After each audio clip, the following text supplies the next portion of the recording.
And I'm surprised this thing can do, like I said, you use the headsets or not, it doesn't matter.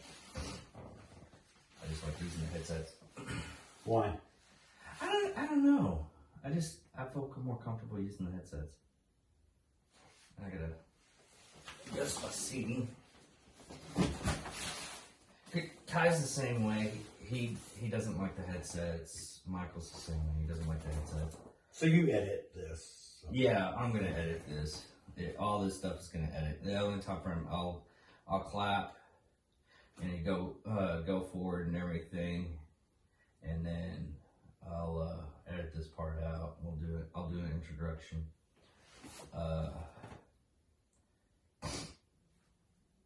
And then we'll go off on that. Oh, I gotta grab my water. Also, do you want it, at the end? I basically plugged the page and everything like that. Ask subscribers, do you want anybody to go to your Facebook page or anything like that? It's just future reference. You can say where you can get a hold of you or whatever if they have questions with you. If they find it information. Like I said, I think I have like 10 people. Oh. I started doing Facebook. I always said I would never be political or anything like that. Yeah, I don't do political stuff. This is the only way I do political stuff. And I don't know. Okay. Yours is fine. I don't know why that one. Hold on. Hello. Oh, I see. testing. No, I see. Testing. Okay. Testing. No, yours is good. This one, on the other hand, needs to.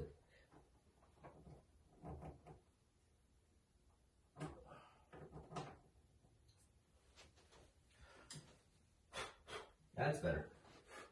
Yeah, okay. I didn't have it plugged in all the way. That's the reason why I was doing that. Okay. I'm still fiddling with this. Okay, ready? Yeah. Get it like right here. If you put it like right next to your chest a little bit, but they can't really see it all too much, it'd be like at the corner right here. Like, if you put it right here, oh. There. Maybe just this, just this, just that. There we go. That should be good. Lapel mics. I have the lapel mics, and they don't do as well. I can't run it through the that. Michael has a he bought it for like $35. It's a mic, and it's radio, but you have to get like a whole contraption to do like 4 people. Is the reason why I did it this way. So, all right, ready to go. And actually, welcome to Angry Media Production. And what we're going to do today is we're going to do something for Tuesday, Super Tuesday, the voting of the President of the United States. Also the voting for new senators on some occasions and new governors. But in all reality, we're coming in as... I want to say it's like this past 4 years has been like really, really political and everything. But if you look back at the first time like Obama was in administration and everything, the Republicans were being douchebags against his administration because all the policies he wanted. And what ended up happening is after his after the Congress flipped, it started going a little bit more smoothly. It didn't happen for Trump for his first 4 years. I mean, it's literally Democratic in Congress. That's the majority in there. But since we still have the Senate, they still have the Senate, the Republicans. I want to say we, but I really am independent. If someone has a good idea, it's a good idea. Now, most of the time, sometimes they're being douchebags and everything. So, But so basically, you're on the right wing side, more or less. Moi? Yeah. Oh. I'm trying to be devil's advocate, but it's okay for the political standing. I'm for America. Yeah, and I'm the same way. So you're right wing.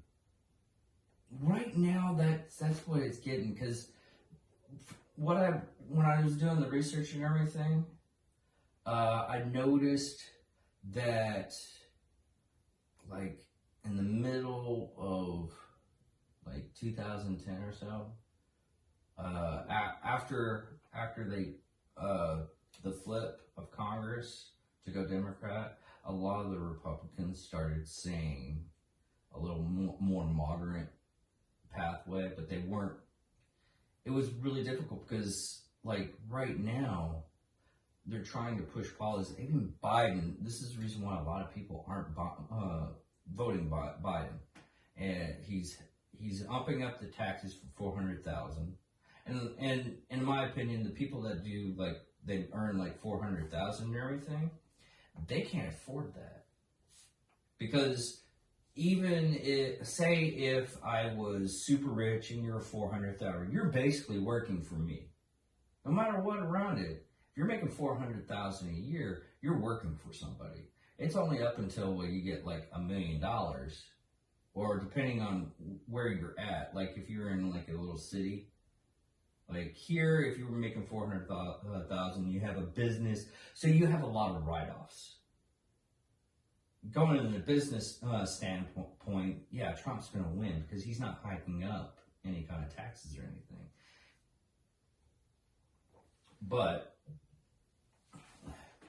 I also, in the conspiracy idea, is they put Biden up there because they know he's not coherent, and they just, I think it was 2 weeks ago, they just put in, they're trying to do, I think it's 26th or 28th Amendment, to where if the president seems like he's loopy, or they said they did it because of Trump having COVID, but I think the whole plan is, this is just conspiracy. I don't have any like hard data. It's just what I see.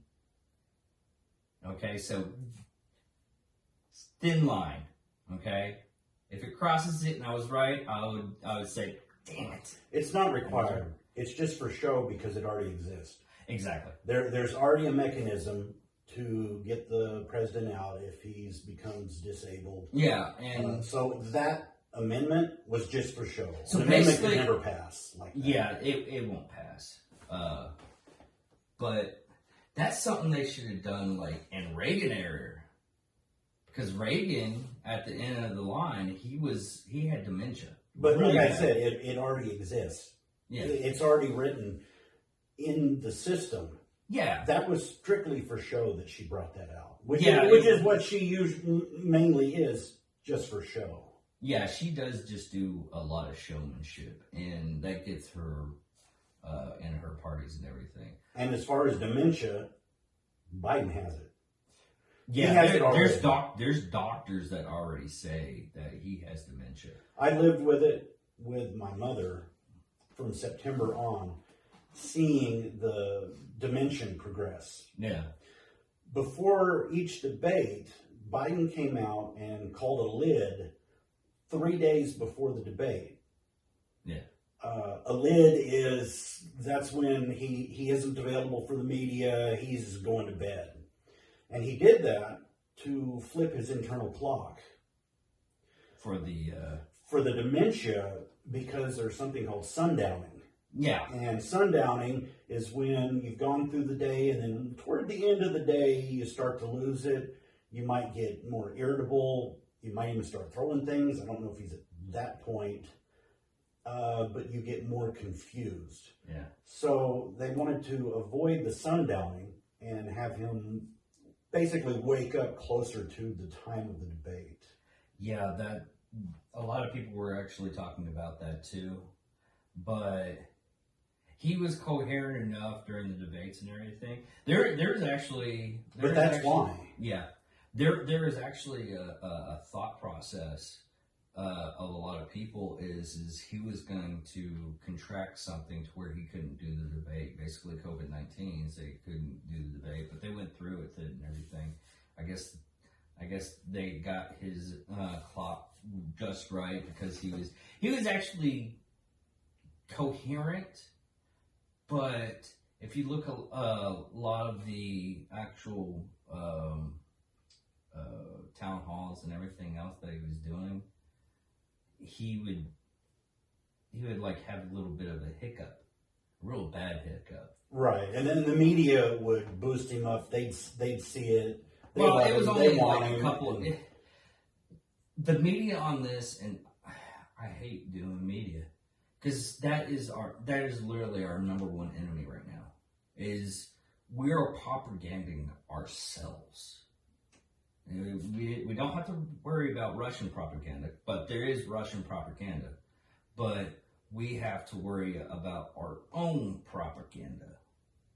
And that is literally destroying cities right now with the riots and everything. That's what's really sad, is everything right now is literally the media's fault. But we also have that point to where information is so fluid in our lives because of social media. And yes, I know it's ridiculous that I'm on social media trying to make a business, and I want to be careful. I want to be responsible with the people, the 10 people, maybe 11, sometimes 8, mostly 8, that I reach, that I don't say something like, it's like what Joe Rogan did on accident. He said there was a lot of rioters doing the fires, which it's just the fires in California, which that happens every year. And what it is, it's bad maintenance on their force. He said the rioters? Yeah, he said the fires in California? It was in California. It was a little bit in Oregon. And it wasn't really the rioters he was calling out, like Antifa right now. Antifa. He wasn't calling out Seattle and Portland. I don't think so, no. That's bizarre. But he said that he gave bad information. He did what a lot of the media now does not do. And if they do it, they do it at a time frame where no one can hear it, is he retracted his stuff. He did it on his podcast. He's like, hey, I'm sorry for what I said. And I was giving out bad information, and I apologize for that. He's actually being responsible, where our media is not. I mean, look at the Nick, freaking that kid that sued CNN and MSNBC for liability, which he got probably around about $280 million. Probably not that. But he got enough money because it was slander. It's at least in the tens of millions settled out of court. Yeah, but and that was great. That finally someone won it. Yeah. I gotta edit this part right now. We'll just wait until they're screaming and not stop screaming at each other, because it picks up like the airflow.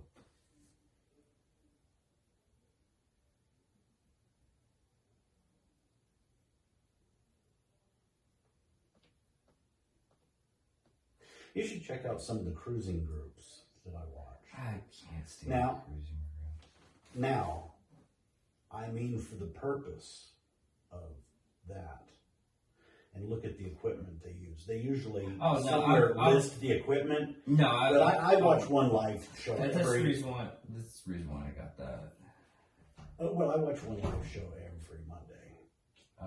And their microphones, they graduated up to whatever they use. Yeah, It's not in front. It's probably like, shotgun mics. it's J's and everything. But it picks up just It does. crystal clear. These for the whole kit and caboodle, $30. That's the reason why I went with these. And these are actually really good. I just got to mess with the settings. Wow. Yeah. I was looking for I'm looking to do a home setup. Oh, that was like get you a soundboard. You can get a cheaper soundboard for 2 people if you're just going to do 2 people. I wanted to do 4 just in case I wanted to have more people. But that was like $250. You can get stuff that's like $100. This kit right here is really good. It only there's like I had to have extenders and everything, but other than that, I looked at the mic was that I was looking at is about 120. Okay, one sec. Teleprompter. Yeah. It's going to be a single person doing travel videos. Another thing is I gotta get multiple cameras too, but that's down the line. I have multiple cameras, but don't get a GoPro. For standing and everything, I thought I had it set up and everything. It's not. Yeah, I know, and I'm talking about when you travel, when you walk around, and they basically a GoPro is for B-roll. Yeah. When you need something quick, and something I picked up that I video, but what they say when you're doing something for travel like that is video about 10 seconds and stop. See something else you want a video to put in a travel clip. Okay, we were talking about the responsibility of media. I had to figure out what we were doing so I can edit. I blanked out. I was like, fucking, what the hell were we talking about? But, okay, we'll go back. But in our, in that case where the Indian guy was basically young, he was just doing all that stuff against that kid and everything. And what ended up was, he was just smiling. But he had gotten death threats. He couldn't go to school anymore. Now he doesn't have to go to school if he didn't want to. And that was a setup because the Indian guy had gone to several different protests and done about the same thing. No, he's that's what his job technically is supposed to be. Is he does protests. Right. And the only reason why they flagged that kid is because he had a MAGA hat. But he actually went in and he was just basically doing, what was he doing? It was a pro-life event, protest. But that, off of that subject, and back onto my conspiracy, I really think that they want to set it up to where Kamala Harris becomes president. Already done. Yeah, I mean, she even said. What's really sad is they literally said it. She literally said it. Is he's just going to be a puppet, and we're going to actually run the show behind. She said this on live TV, and nobody caught on to it. No media or anything. It's like, well, even he has said a Harris-Biden administration a few times. Yeah, that is just so sad. And the latest is there's a few times where he has said he's been running for Senate. Yeah. And when he says running for Senate, it isn't a Bidenism. It isn't a goof. It's, again, the dementia. And his short-term memory is starting to lose. Yeah. With his short-term memory losing, he isn't going to know he ran for president because his long-term memory, I'm senator.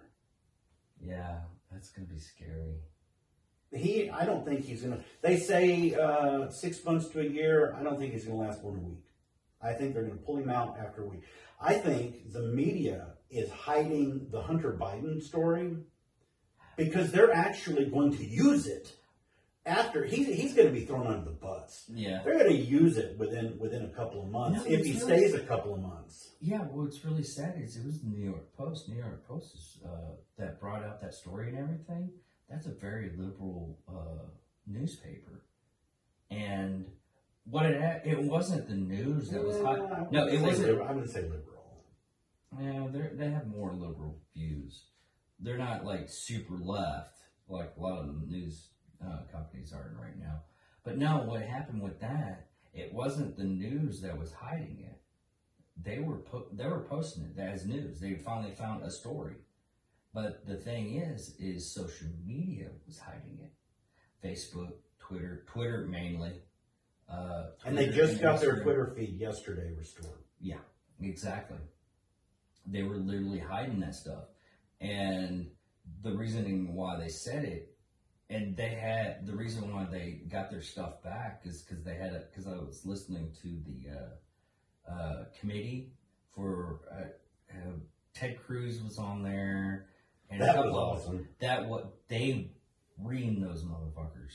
I mean, literally just browbeat them in submissions like, hey, you want to play along with you want to play along with people saying stuff and everything, but you're hiding stuff.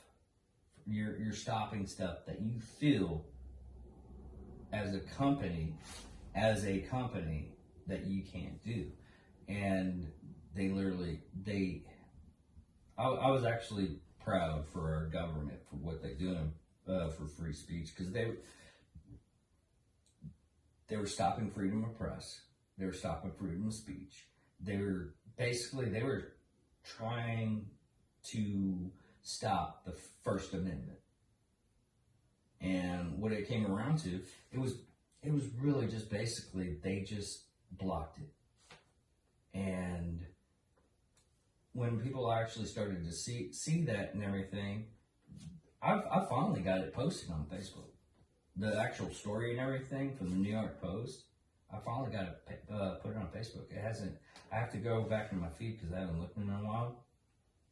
But it hasn't gone away. But I also don't have that many followers, so it's one of those things. It's no one can do anything because they don't know who I am yet. Well, one of the things Trump always says is he doesn't take the corporate donations, and that's why he used a lot of his own money in the first campaign. Yeah. He doesn't take that because once you take a corporate donation, you owe a favor. Yeah. And if Biden wins, then all of this Facebook, Twitter people, gone. Yeah, it's pushed underneath the rug. All of that's gone. Section, okay, I'm drawing a blank. Oh, God. 230? 237. No, it's 230 or 280. It's something like that. It was made in the 1996. I know which one you're talking about. Yeah, by the Electronic Frontier Foundation, that was set up to protect, well, they pushed it. They're set up to protect the internet. That's what they were set up for. Yeah. During Obama, they flipped, progressives took over the Electronic Frontier Foundation, and they began to flip to pushing progressive ideology. And that section, we need to find it. Just find it on your phone. No, find it on your phone. It'll be fine. I'll just keep on talking about stuff. Okay. But my phone is slow. That's fine. It's probably really slow in here. No, I mean, the amount of browser tabs I have up isn't a number. It's the infinity symbol. Oh, wow. That's sad. It's the infinity symbol. So sometimes it takes a while just to. I think it was 267 though. No, it's even with a zero on the bottom. I followed that for like 10 years. The only reason why I know anything about that is I think Thursday I listened to Graham Allen, and he finally got his Facebook page back, and he was talking about that because they're using it as a loophole. Well, that section, what it does is the liberals will say, oh, it's private corporations that can do what they want. It's private corporations. It's not the public really. It's private corporations. Well, if they were private corporations, they can declare themselves a platform and be protected from any comments people make because they don't control it. Yeah. As a platform, they get that protection. Yes. Once they start removing things for ideological purposes, they become a publisher. And that's what that section states, that if you are a platform, you're protected. If you are a publisher, you're not. Yeah. And they have become a publisher. They have for a long time. Well, they need to be more or less a public utility. because it's more or less getting to that stage. Yeah, and that gets into the regulations that outside of Congress that they can write in the background that unelected officials can write, that can control that narrative. Yeah, and that's what's really scary. And Congress doesn't control that. The cabinet members control that. Control each agency that makes those changes. Here's a funny fact about Twitter though, and I learned this like a couple of weeks ago. Is you know what Twitter owns that's very high right now? The reason why they're getting money. Is it? It's not TikTok. No. OnlyFans. That's the reason why there's pornography on Twitter. They own what? OnlyFans. I haven't been there. Okay. So it's a porno site? No, it wasn't. You been there? No. Well, I know friends that have that. Yes, friends. Okay. Yeah. That's what we're going with on that one. No, what it is, originally it was basically, it's set up for, like, you can subscribe to people for $5. That's the max they can do. $2.30. $2.30. I knew it was something like that. I knew it had a zero. Damn it. I knew it was 2.3 something. But basically what they do is basically you subscribe to that person and they put out content and you can pay to see them if you like their content. There's a couple of companies that aren't pornographic stuff that you can actually watch, and they can do what they want on those videos, you know, instead of doing but not like doing hate crimes and stuff, stupid, ridiculous, and something that shouldn't be shown. But you can subscribe to the people's pages and everything, and you can watch their stuff. It was originally supposed to be for like gymnasts and workout videos and everything like that. As soon as it turned on, it switched to porn. One of the main ways Twitter makes money is, of course, advertising. Well, that's all these companies. But I use an app, Tweetcaster, so I never see the Twitter advertisements. It filters out the advertisements. I don't see any. Well, I just set my wife up on Twitter because she's interested in kind of seeing, they talk about the president's tweets all the time. She should have a year ago. But I just set her up, and I set her up with the actual Twitter and then Tweetcaster. And I said, here, you can use either one of these. And looking at Twitter, yeah, if you go to the Twitter, the website, and you're running that on your phone, then you're seeing ads. Yeah. I don't see those. Yeah. Now, I never posted. Now, do you have to pay for that? No. Okay. And there's a lot of different apps that arrange Twitter and allow you to, like I have multiple Twitter accounts, so I can handle that with it. The reason, okay, that was the reason we set my wife up.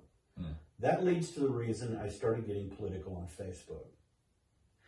Facebook I use as a travel blog. Yeah. Everyone can see, oh look, Bill went here, and I can scan back in Facebook and see my vacations, little stories I've written. And in fact, I've bought the URL BillOnTheLoose.com, and that's going to be a travel blog. Okay. And so I use it for that. Say that again if you actually want to make the page up. Well, it'll be a while before I get into that. I don't know. You could probably, with all the trips you've done, you could probably pull it off right now. You'd be surprised what people are actually wanting to see and everything. I've got enough content. Once I create the page, once I get the format, I downloaded my Facebook. And when I was traveling, I put little stories out everywhere we went. I've got enough content to fill a travel blog just from the trips. Really? But getting back to why I started doing politics, I got really pissed a couple of weeks ago. Okay. Setting up my wife's Twitter. You set up Twitter, and of course, just like everything else, you notate, okay, what topics do you want? This topic, that topic, travel, art, whatever. And then it'll compile a list of first initial users you might want to follow. Okay. So we chose political. That's it. Not Democrat, not Republican, not political, just political. What did we get? We got the most radical liberals as a suggestion. I took pictures of her suggestions as I was going through it. I was going, oh my God. A conservative didn't come up till the 4th page of suggestions. Wow. And it was your radical left-wing, AOC and Indian lady, and I'm blank on her, I always do. Bernie Sanders, Biden. You got all of that. 4 pages later, you got one conservative. And she went down and started adding, and once you start adding some conservatives, then it'll start putting some conservatives in the list. It never pulled up Trump. Really? She ended up following 39 people. Some of them I had her follow. Some of them she didn't know, like Crenshaw. Excellent follow. Oh yeah, he really is. So, and still after following 39, still never had Trump. Really? And I got out of that kind of bias. I said, screw this. Boom! I'm going. Well, and the first thing that happened, the first post was my sister saying, yeah, I've seen that. You saw that? Saying, Yeah. well, now I can't do Facebook anymore because she is so. I mean, Maddow is elevated on a pedestal, and She has the candles. everything she says, probably, and everything Maddow says is gospel. She has the Maddow candles, the Mexican candles. It wouldn't surprise me. That would be free. They actually make those. They had a candle made for Maddow, and it was like I saw one. I was like, really? Go capitalism, but that's ridiculous. And it's very funny, but no, it's just how they run their algorithms and everything, and it's super ridiculous. But if you go like Parler is one of them that I post. I only posted like a video, and I did that Trump and Jimmy Kimmel video. I think I only got like one. It wasn't a bad comment. It was a comment. Hey, would you like me to give you some criticism? She was being polite and nice. She actually lives in England, but she understood what I was saying, and she was like, "Hey, I want you to do more of these videos." I haven't really done more of those videos because moving back and forth because of certain things happening in my life and getting everything set up. This weekly video stuff is the only thing I can do right now. And I want to do the other videos, and I'll probably do that here a little bit later. But I have a green screen. I have all the production stuff to do that. But I got probably about, when I put it on Twitter, I tried to do the tags, like Trump 2020. I only got like one view on Twitter. On Facebook, I think I got 61. But on Parler, which is basically right wing, and they don't stop people from. I mean, it could be left wing on that app too. I probably pushed like 200 within about 20 minutes, and I don't have anybody following me. That was the only post. I started getting like views, followers, and everything about. Probably around about 20 minutes. I need to look at that again. Yeah. I looked at it when they first created it, and I looked at it. No, I haven't touched it. And That's it was the only like, thing I have on there. So I kept with Twitter. Yeah. So if you're right wing people, that's the one to go to. But Yeah, I like looking at. See, the problem is I like looking at both sides because sometimes they have a train of thought that, like I keep on saying, back in the day, more or less back in the 60s and 70s. Well, more or less the 60s and 50s. And after the parties were more or less where they actually talked to each other. They did a lot of stuff that was bipartisan, and they actually had it to where they would conversate and make a bill. And the bill passed very easily. But nowadays, even, it wasn't, Tulsi Gabbard. She's a congresswoman for Hawaii. And if she was actually able to be in the presidential debate, I would probably vote for her. Honestly. I mean, I like Trump and everything like that. And I still, it would be a really good debate and everything. It would be equal footing because she's actually really good. I actually follow her. She's Democrat. But she said the first day of her, when she goes to Congress, they have like an orientation for freshman congressmen. And what they do is they bring them all. It's like, hey, here's your office, here's this, here's the map of the Capitol building so you don't get lost. And they work on getting them committee assignments. Yeah, they get all that stuff, annotated. And she said, as soon as you get that done, you're separated. You're told, vote Democratic bills, no matter what. And she's like, no. There are bills that I don't. She's like, I don't believe in the Green New Deal. That they actually tallied it up. If the Green New Deal actually goes through, and here's your pocketbook, people. $7.1 trillion. Yeah, and it'll go way beyond that. But it doesn't matter what a Democrat congressperson believes. Pelosi will come down on him and say, look, you're going to vote that way, or see that little tiny corner office? That's where you're going to be moved to, and you're not going to get these committee assignments. Yeah. And she's strong-arming her people.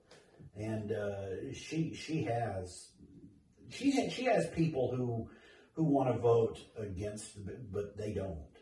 Yeah. She'll say, okay, we need this many votes because this many Republicans will cross the aisle. And, okay, you're in a district that it may hurt you if you vote for this. So we'll see how many votes we need. And if we've got what we need, then you can vote against it. But if we need you, you better vote for it. Yeah, she's always been that way, though. I mean, people are like, oh, once she got the head of the house and everything, that's when she started doing that. No, she did this during Bush's administration. And I'll come back to this each and every time. There was a bill that everybody was for, and it was basically giving out free medical health to kids. That was the whole bill. It was literally for kids. Every kid gets free health care from being born in the United States. They were trying to bump up they were trying to do the universal health care in Bush administration, but they were trying to do it financially securing, basically. But what happened is during that process, and the process of any bill is every senator or congressman gets to put a little bit in there. They put their stamp on there. It's like, hey, okay, we'll pass this bill, but I need a little bit of money for roads in my state. So can we put that? Okay, it's good. I mean, the bill itself will probably be about this big, but the actual bill will be, when it hits the floor, it'll be about that big. And basically all it was free healthcare for kids. Are you talking about S-chip? I think so, but it ended up being for elderly too. That's what she put in. And she put in for elderly, and it was too expensive, so they had to get rid of the bill. If it's the S-chip, President Bush actually created the bill. Yeah. And they put it out. then what Pelosi put in would extend beyond children. It raised the age of the people who it could cover, and she raised the income level that people could qualify for. I don't know if she raised it, was it to 80,000 or something? She raised the amount that you could make and still qualify for it. It was her inroads to universal health care. Yeah. And then this is one of the sickest moments I've ever seen of her, when she looks at the American people and goes, I don't know why President Bush hates little children. Exactly. She goes little children on everything. And she said that, and I knew why he had to veto it. Yeah. So he vetoed his own bill because he hates little children. Yeah. That really pissed me off. She's one of those people that should be in political standing. And I honestly believe that. And I know there's strands of like hope in a lot of people, but she's one of those people that she needs to hit the grinder and get out of Congress. You talk about looking at the other side. I get emails from everyone. I get emails from conservatives. Now, do you get a lot of hate email? How do you deal with a hate email? No. I get emails from organizations. Okay. And I get emails from organizations, from conservative and from liberal. I usually don't read the conservative emails. I don't usually read the emails that might come from the Republican campaign committees, from Ted Cruz, from Newt Gingrich. I don't usually actually read those. I read Media Matters, Daily Kos, Democratic National Campaign Committee. I got on the mailing list of the Democratic National Campaign Committee because I sent a congratulations letter to Pelosi. I was congratulating her for her new minority position when she was dropped down. So it was sarcastic. I was congratulating her for her new minority position. And I got an email of the Democratic Congressional Campaign Committee. Oh, wow. And then I'm also on Texas Democrats, so I get the list for that. So I generally read this so I know what they're up to. Yeah. You've got to see both sides, and you got to know what the other side is up to know how you can defend against it. Well, my case in doing that though is totally the opposite. Yeah. Because I look at it and I'll see a policy that the Democrats are actually doing, and I'll go up and go, okay, that's pretty reasonable. Maybe we should do that. But I also want to see the fact of, this is what they're trying to do. And a lot of stuff, I don't know why. And a lot of the stuff is like, I like some of Clinton's policies. I like some of Obama's policy. And calling him a peacekeeper is ridiculous compared to there's a lot of stuff that Obama did. There's a lot of stuff that Bush did. There's a lot of stuff that a lot of presidents do. The only thing that I can come up with Trump is his Twitter account, but he's done a lot of stuff. But like Obama doing gun running to the drug cartels. You ever heard about that? He literally had law-abiding U.S. citizens selling guns to the drug cartels, and it was one of those things. It was supposed to be a good thing, but it ended up being like a crap show, and you could see it a mile away. They were trying to track the weapons and see if they can arrest them. They arrested people, but they arrested the legal U.S. citizens that were selling the guns. Bush administration was the one thing that everybody talks about the Bush administration was the Patriot Act. I disagree with the Patriot Act. And then Iran-Contra, the controversy with that. Yeah. I still think we're literally fighting a war that we should not have fucking touched. We should really get out of the Middle East. We're literally sending our own children that people's already been over there to go back over there. And That's what it's going to right now. but that's what Trump has been doing. Yeah, he's been pulling them back. Bernie actually likes Trump as far as that particular policy, that he's pulling us out. And he just got his fifth Nobel Prize nomination because he's been doing what people have been doing. I think it's his third. No, he hit at least the fourth recently. Yeah. He's been uniting Arab nations with Israel. Yeah. Basically, you had Obama had an Iranian spy. He worked right next to him. Basically. What's her name? God, I can't even remember, dude.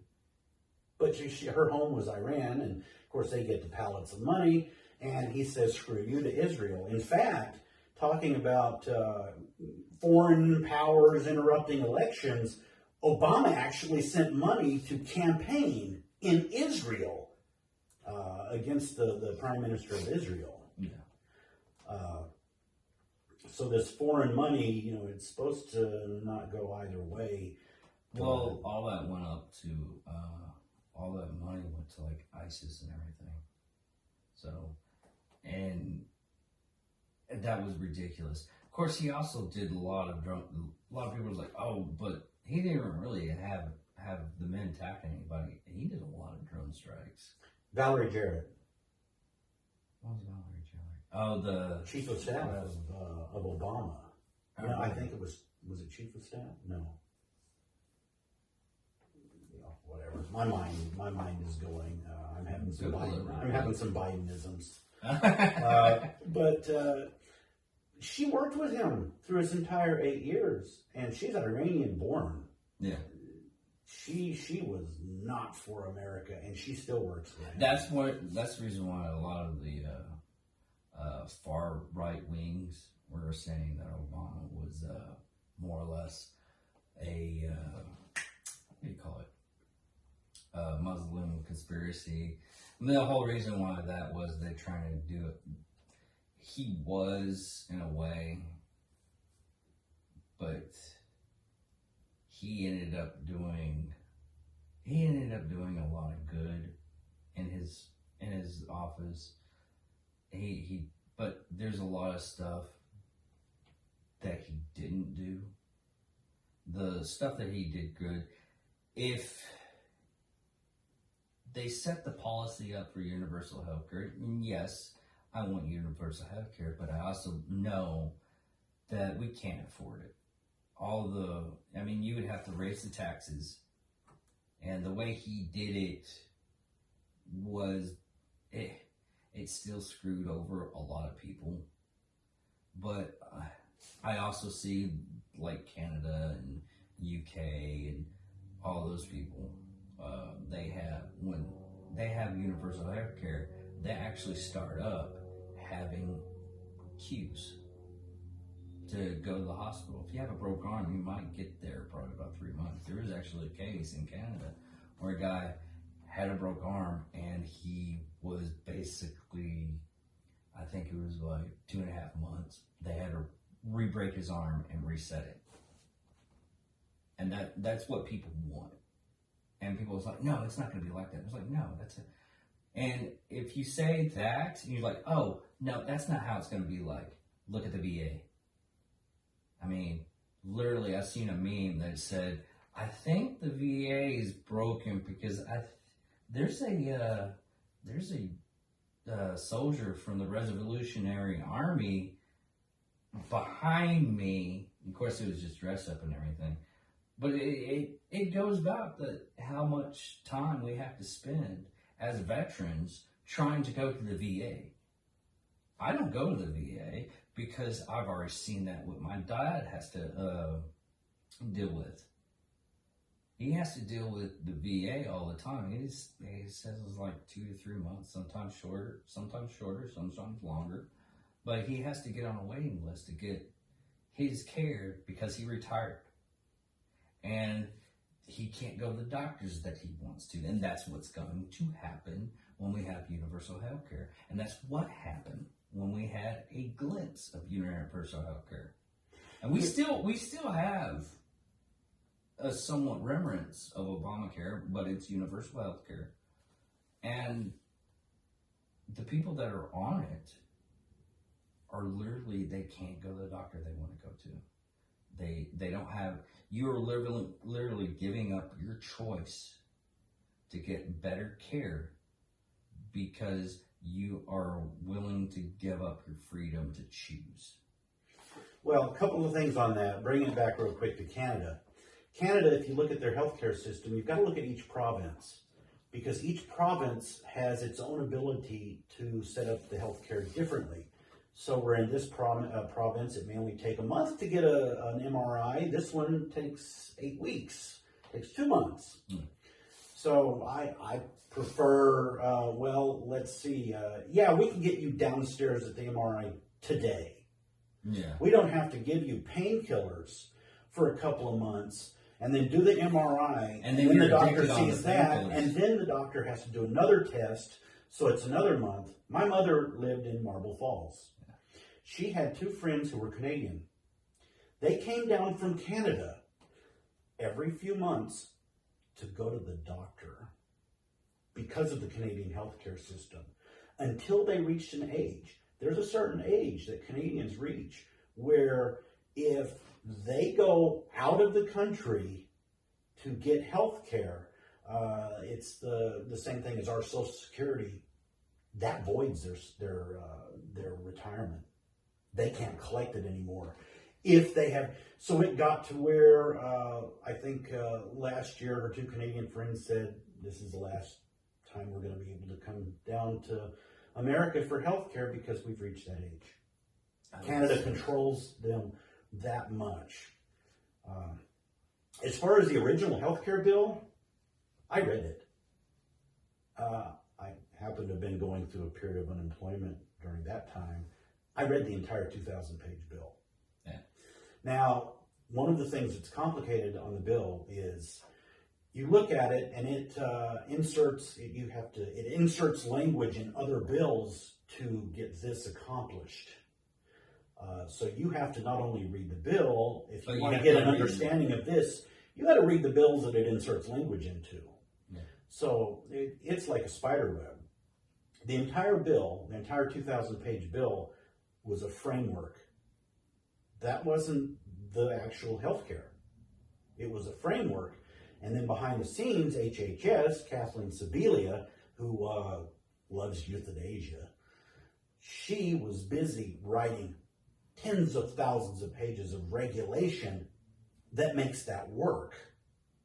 So when they say Trump didn't get his health care bill passed, well, why has our health care been actually improving over the last few years? It has. Yeah.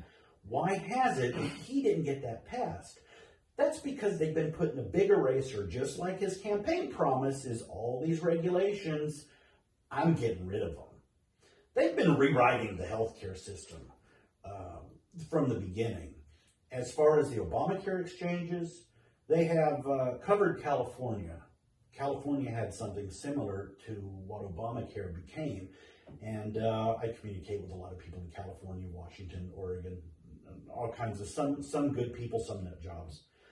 But I looked up covered California before Obamacare passed just to get a glimpse of what we were going to have. And it was like, oh my God. Then when Obamacare came about, I looked at the exchanges. I pretended to sign up for the exchanges and looked at them.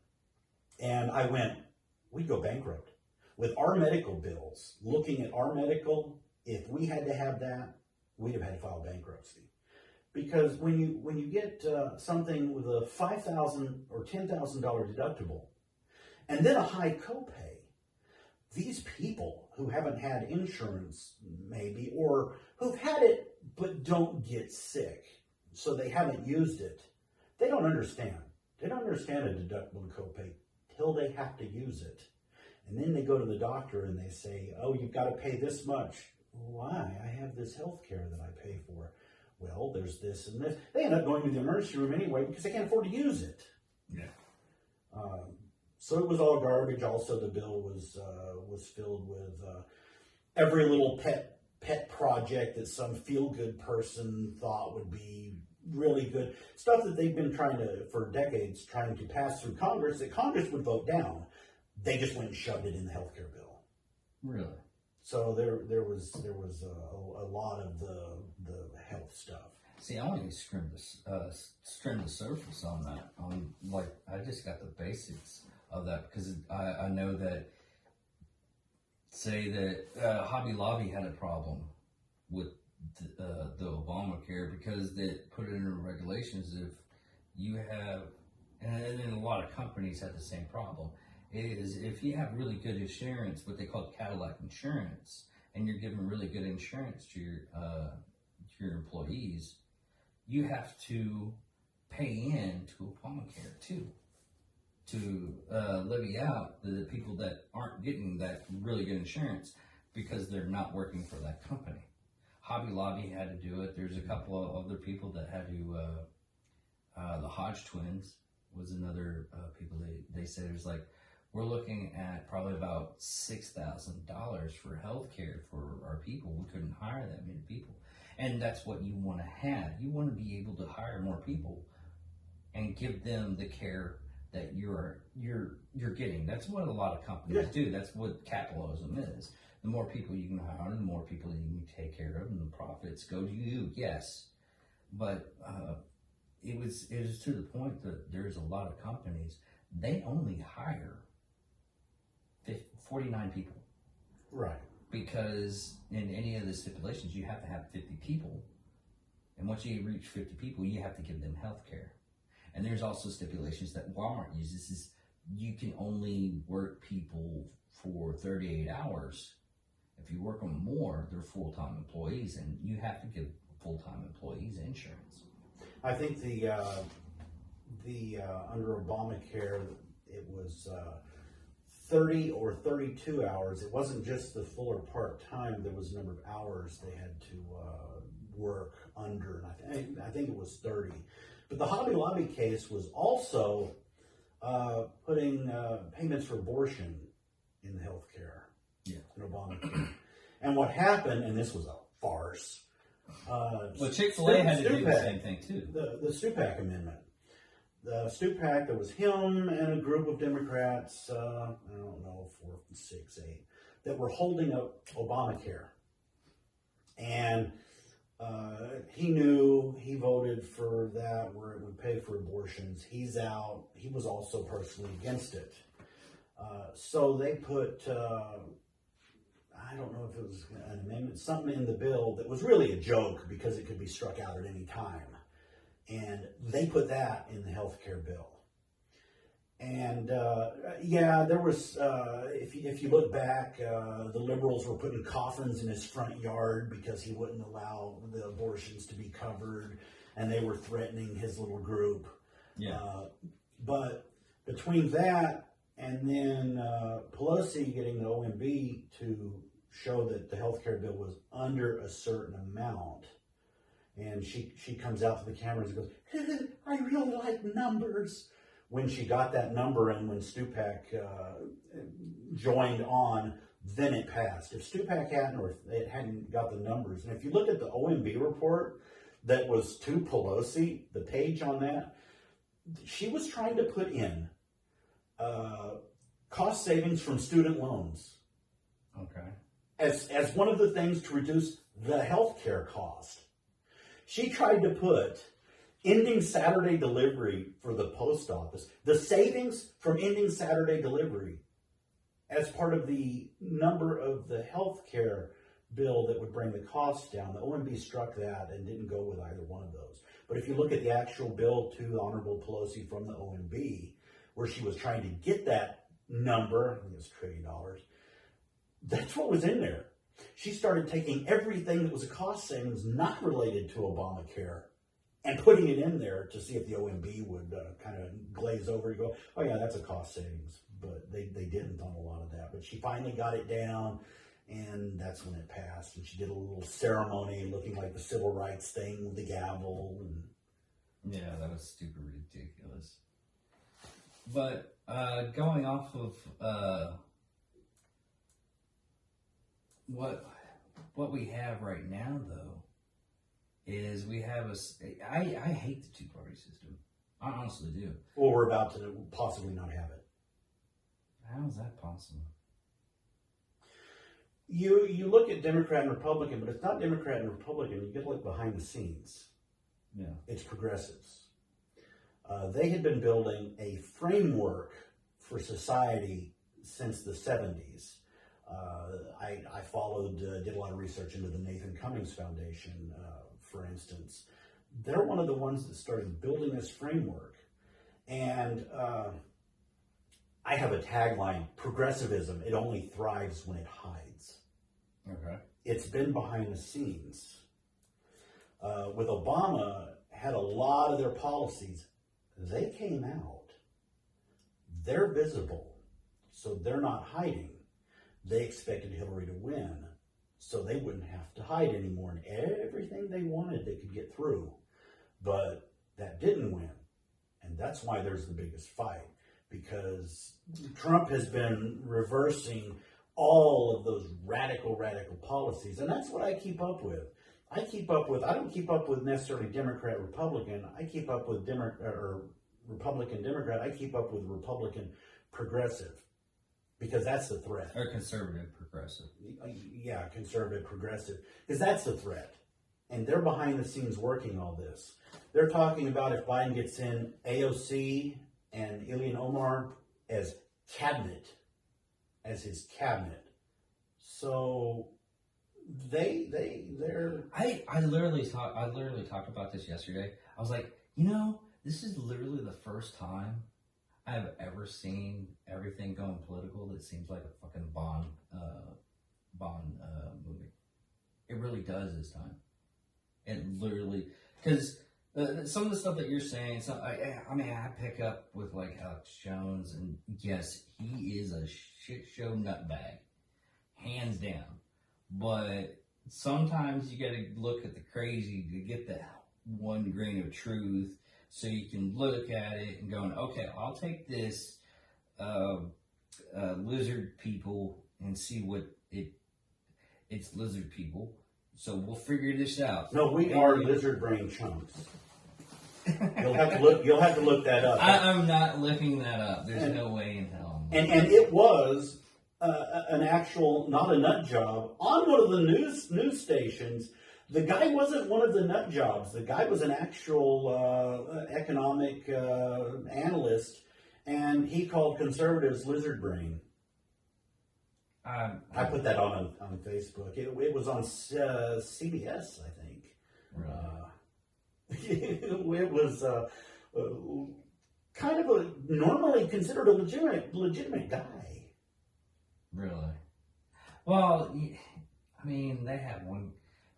It's like what Maura was sending me this meme about some political stuff and everything, and I told her, it's like, that's not far off. There's literally a congressman that needs to be out of office because he thinks that if you put more people on an island, it'll sink. And that one congresswoman that she was going against gun ownership and everything, and she literally said, well, I've touched an AR. It weighs about 10 boxes. I was like, how light are those boxes? Because the reason why I use the AR for hunting and everything is because it's light.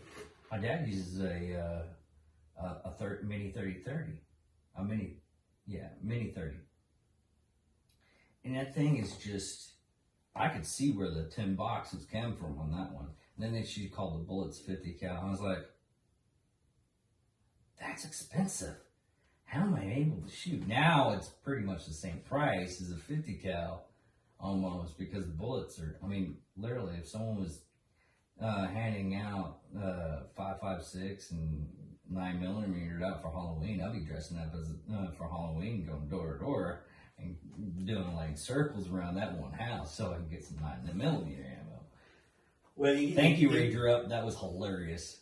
You get California, don't California my Texas. Yeah. That's one of the things they do is they couldn't do the gun rights. They raised the cost and put regulations on the ammo, and that interfered with that. But that's not the reason why our ammo is going up. No, not here. Not here. But there. Yeah. And they want that here too. They're really fighting. It's even worse because you have to have a license just to come up and go buy ammo. Right.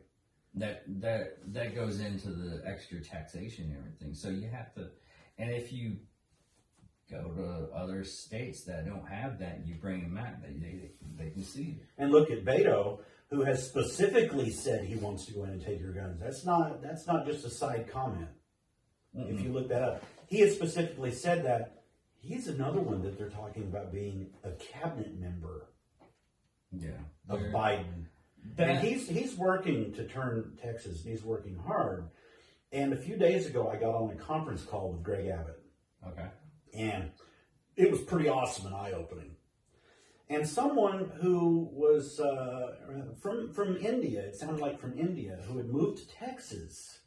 And he had lived in Chicago and the other states. And he said, I don't want to see Texas like that.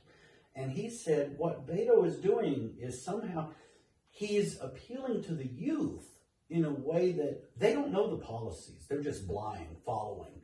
But he's appealing to them, making Democrat look cool. Not with the policies. A lot of his young followers, it's because Democrats are looking cool. Another point from that conference call that I would have never figured out, never thought of, is, you talk about, Texas is going to turn blue because all the people coming from California. No, they're talking about purple and then blue. Well, coming from California. Yeah. Because of people coming from California.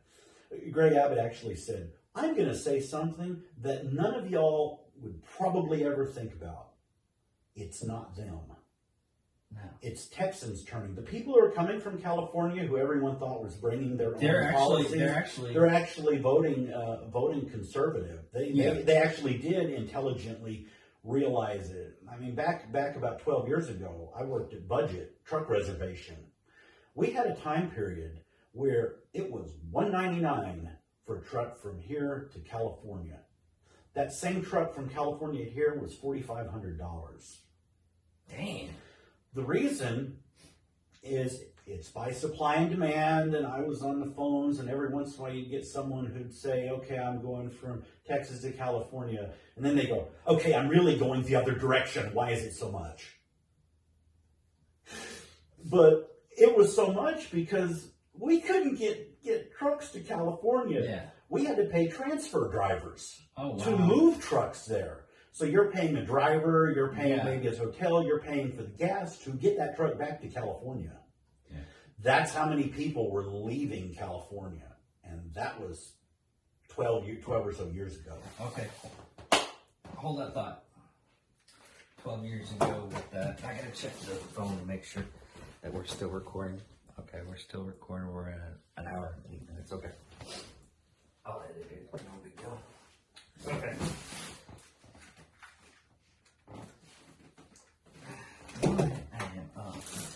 I'm gonna change this, but I messed it up. But turn up the gain a little bit on mine, because you're coming in clear and I'm not. I don't know why. Yeah, yours is coming in clear. Okay. Okay, so 12 years ago, that's how it. So they've been, ever since then, they've been trying to leave the shithole. Yeah. Well, I had that's one thing that kind of surprised me and everything, because of I have a friend of mine when I was working ABB, and he got out of California. He just recently moved. Okay, this is 2008, so around 2004, I believe, he moved to Texas. And he was like, yeah, I had to leave that place because I saw where it was going. Because that's the time when it actually started getting really hectic. And he left. He was like, I came running, and I am voting Republican no matter what for the rest of my life. I was like, and this is the stage to where I didn't get too political because I was still in the ideology of you don't.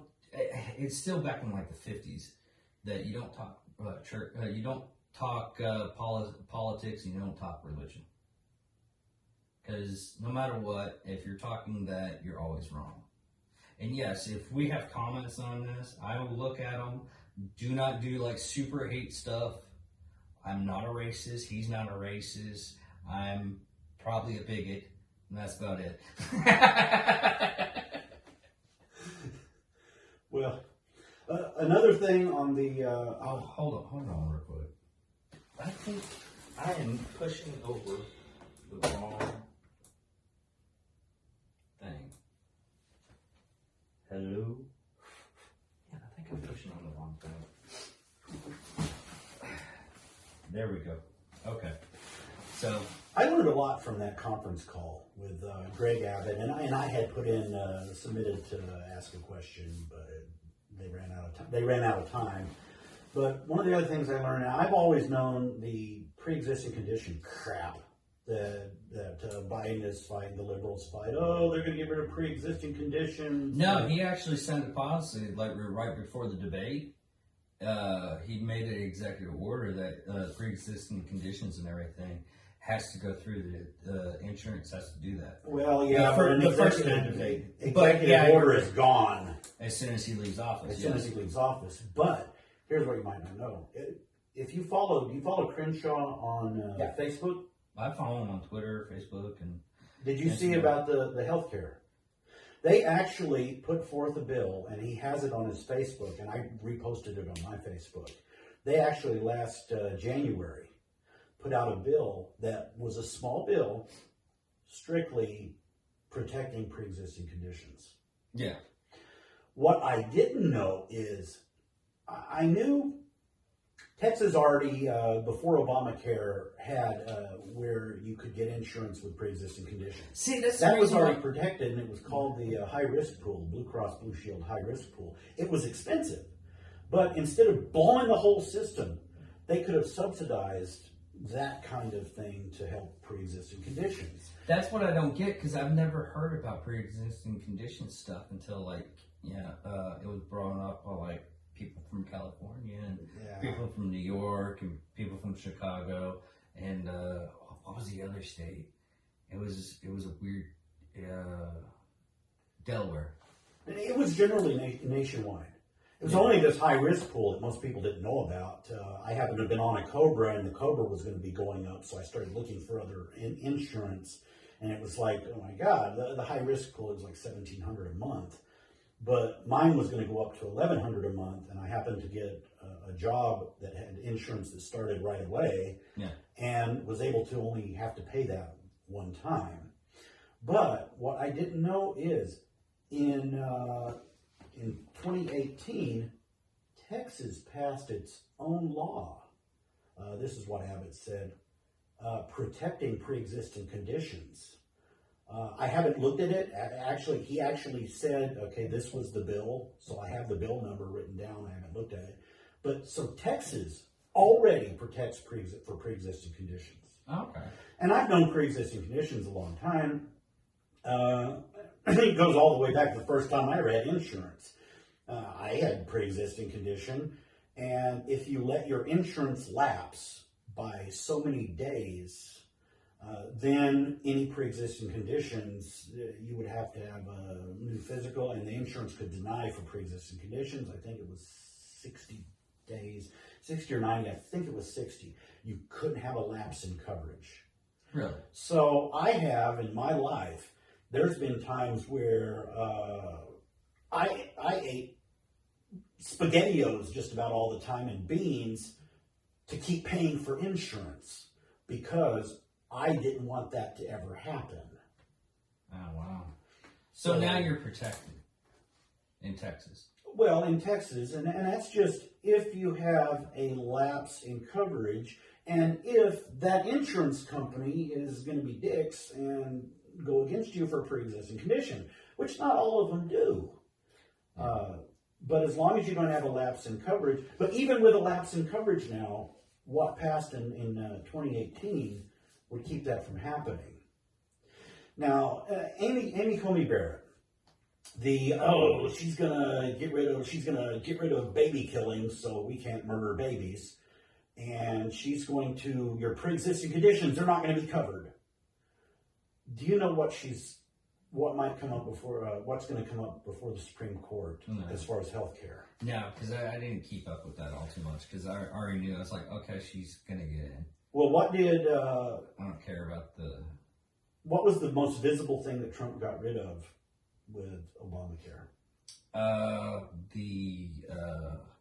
The taxes. The individual mandate. Yeah. Where a person, if they didn't have the proper coverage, like you said, if they had a catastrophic policy or didn't have enough, they if they didn't have it, then they would have to pay the fine. Yeah. That's what he got rid of. That's what they're voting on. It has been upheld to get rid of it through the lower courts. If she wasn't there and it was a tie, it would go back to the lower courts and it would still be upheld that that's gone. The liberals are saying that being gone, the whole thing might fall apart. More than likely not. They talked about severability in the hearing, in her confirmation hearings. And she did a really good Jenga. Okay, you have a bill like Jenga. Just because you pull this piece out doesn't mean the whole thing falls. Yeah. That's what's up for vote, not getting rid of the whole thing, not getting rid of your pre-existing conditions. So they're lying their ass off right now on that. One, if Crenshaw's bill had passed that, they didn't want to pass. Democrats voted it down just so they could use it as a talking point issue. Oh, that's ridiculous. That's why Crenshaw's bill failed in 2019. And I think he might have even co-authored that bill. I think he just co-authored it. Really neat. But they pushed it, and that's why it was voted down, so they could use pre-existing conditions as a campaign issue. Yeah. It's a screw the people, you know. That's one thing that's getting really ridiculous now, though, is they're going in and just saying something's a dumpster fire when it's not a dumpster fire. But people don't understand. And, I'm not calling them American people idiots. I'm calling them ill-informed. Sheeple. I wouldn't even say that. Informed. They're not informed enough to the point to where they can understand what's happening with their government. And in all reality, people only want one thing: to deal with their own lives. They don't care what's happening overseas. They don't care about... The only time frame that we care about what's happening in our country is when it affects our pocketbook. Every time. If I became president and I manhandled a policy to where we can get like an extra $200 and your taxes, or just, I can save you $200 a paycheck. And a lot of people, that's a lot of money, especially for me when I have child support. A person that has a child support, an extra $200 in a paycheck, it'll probably go away as soon as it has to get realigned of how much money you're actually making and everything. But that $200 could save my life. And we've seen tax cuts over the past 4 years that I look at and go, okay, we're getting $200 more, we're getting $150 more, we're getting that much more from each. The standard deduction has dropped, so we get to I think some our taxes on that. I think our taxes dropped from like 38 to 36, and a lot of people's like, well, that's not that much. I was like, compared to like 100 million people, that is a big chunk of change, and we're getting all that back. That's the reason why a lot of people are voting Trump, and they don't want to vote Biden. And the other thing that Pelosi is really using against us is this HEROES Act, the stimulus, Yeah. the virus right now. Oh yeah. And they go out, no, he hates And that's the people. ridiculous, He doesn't want this. Do you know why? Do you know why? If it's something petty, I don't want to hear it. We can't let it pass until after the election. Yeah, I know that. She put in there a rewrite of election law. I have written down, I have notated in a Facebook post, here it is. Here's a link to her actual bill, which was hard to find when she did her little interview with Wolf Blitzer. She was like, she even admitted her own people don't know what's in it. Yeah, it was hard to find, but I found it and I noted the page number. What she's done is rewritten the election law. You know, right now Pennsylvania won a court case where they can count up to 7 days out now. Yeah. They can count up to 7 days. If that HEROES Act passed, it would make every state, it would give them 10 days to count the ballots. Now, yes. Now, Texas has voter registration. Yeah. Okay? 10th Amendment, how are you going to get rid of voter registration? It's states' rights, blah, blah, blah. That thing gets rid of voter registration for this election for every state. Now, how does it do that in Texas? Yeah. It redefines the word identification. Okay. It puts in a bill that Texas already has to follow for their election a different definition of identification. Yeah, identification then can be, well, yeah, but it's hard to do with election law because of state rights. But that's how she did it. Redefining identification, meaning you sign a sworn statement saying you are who you say you are. There you go. Now I'm voting. Okay, that's ridiculous. That is in there. I've got the page number listed where that is, so you can find it. Yeah. Also, she's extended protections for union pensions to 2039. Yeah, that's a big help for now for COVID, but she puts the word COVID in front of everything in the bill. So, COVID for this, COVID for that. And right now it's 2020, 2021, 2023. Go through the bill and search for the date 2023. Nothing in there that goes 2023 should be our short-term COVID relief. No. Most of that is garbage. It's more payoffs that the Democrats owe to various people. So that's two things. Go through there, 2023. You can look at my Facebook, scroll down and find the actual page number, the link to the bill. Well, actually, put it up again today or tomorrow. We'll set everything up for tomorrow to look at his Facebook page. What's your Facebook page? I don't know. Bill Staten or Billy Staten. Bill Staten. Okay. Or Billy Staten. Oh, Bill Staten Jr. That's what it was. I think it has. Does it have a Y? I don't think so. No. Well, no, it's Bill. They can scroll down and look at the latest. Just put it up tomorrow so you can look at it, and I'll put it up with the Facebook page, Angry Mood Productions, so you can take a look at it, because that's actually pretty interesting. Because that is why that's why we need to be informed with a lot of stuff. We're not informed as much as we actually should be, because we only want to look at the title, and this is what a lot of people don't understand about media and everything, about the media that we have right now. It's basically still newspapers, but it's digital form.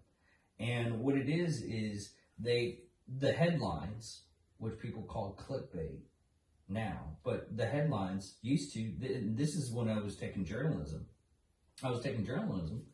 And they literally said, it's like, you pick the headline so it'll draw people in to read. That's their idea. That's the reason why you have a headline.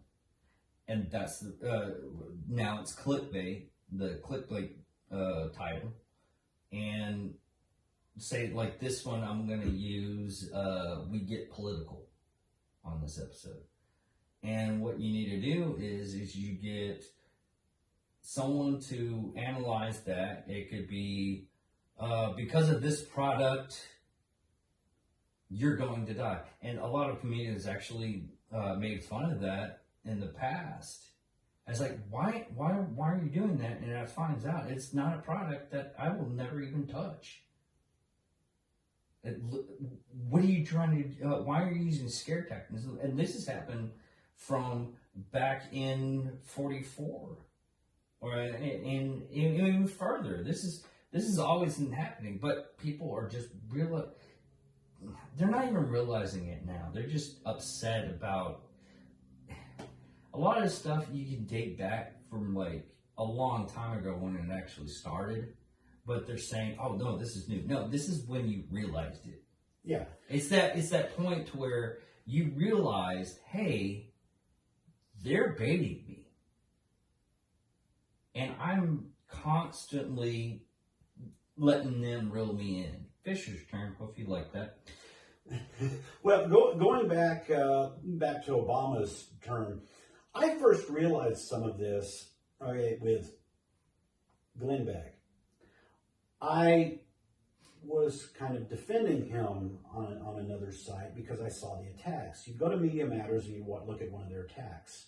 And you'd look at the title and you'd look at the first couple of paragraphs. And it was, attack this, this, this. Then toward the last one or two paragraphs, they actually tell the truth in their articles, but you've got to read the bottom. It actually refutes their own article. The last couple of paragraphs, and that's something else that happened with the healthcare bill, bringing it back. I'm bouncing around, but with the healthcare bill, Maddow would come out and say, the Republicans say it doesn't do this, this, this.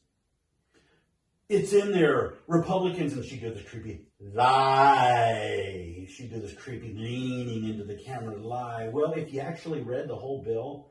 And I screamed at the TV so much. I sent emails to Fox and all the other people. They didn't see what I saw because evidently they didn't have people who read the whole bill. You'd have something that she would say it did, and then about 30 pages down there would be an exception. Yeah. That completely got rid of it. So the bill was written with talking points built in. Well, they've always done that. Yeah. That's how a lot of like millionaires, billionaires, the people that own companies and everything. And it's like how Trump only paid $750 in taxes is because if you actually look, he owns companies. Some of those companies don't make money. He has to allocate the money that, okay, this business right here is making money. But this isn't doing too well, but I want to still see it flourish. Let's give it another year. I'm going to give it another year. So I'm going to take that money, pull it over there. Well, this company is a tax write-off now. We've shifted over to get that little bit into the black instead of the red. So that evens up. So we're giving this another year. If it doesn't, I'll call bankruptcy. And then you get another tax break. He probably... People say he's worth $3 billion. I almost guarantee he's only worth it probably about $100,000 or more. He can live that lifestyle because he has his company paid for the stuff. The Trump plane, that's paid by his company. If his company goes down, that plane goes away. He does not own that plane. And that's what a lot of people don't understand. They think these people are rich. No, they're living rich lifestyles, but they're not rich. It was like someone told me, it's like, Steve Jobs is making a whole hell of a lot of money off of an iPhone. And I looked into it. You know how much he makes per iPhone? $5. Really?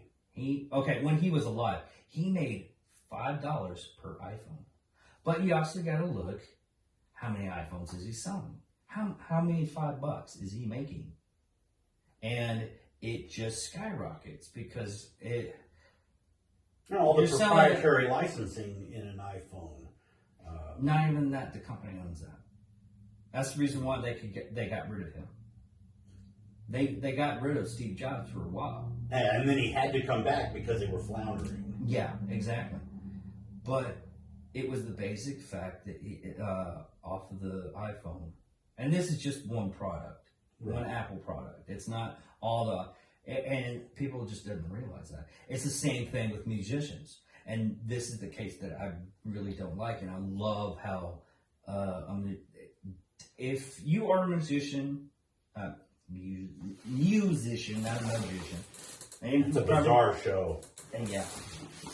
But if you're a musician and you're doing a lot of stuff on YouTube and everything, and you're able to put your music out on iTunes and everything like that, keep it that way. If you have to, find someone that you can trust to be your manager to manage that stuff, but do not go corporate.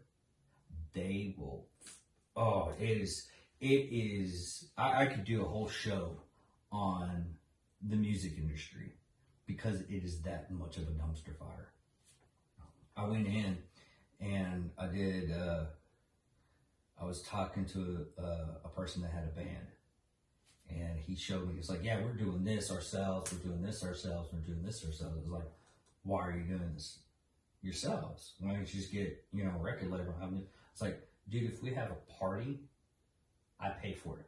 If we get a record label and I still work for them, I was like, yeah, they'll pay for it. It's like, no, I still pay for it. It's just, I don't get that much money. Because the way it's set up is like, back in, I think the biggest sales was Prince. He had the highest record count, record sales when we still had CDs. That man was a genius. He was a genius. He has his own label, and that's the reason why he couldn't use Prince for a while. He had to use that symbol.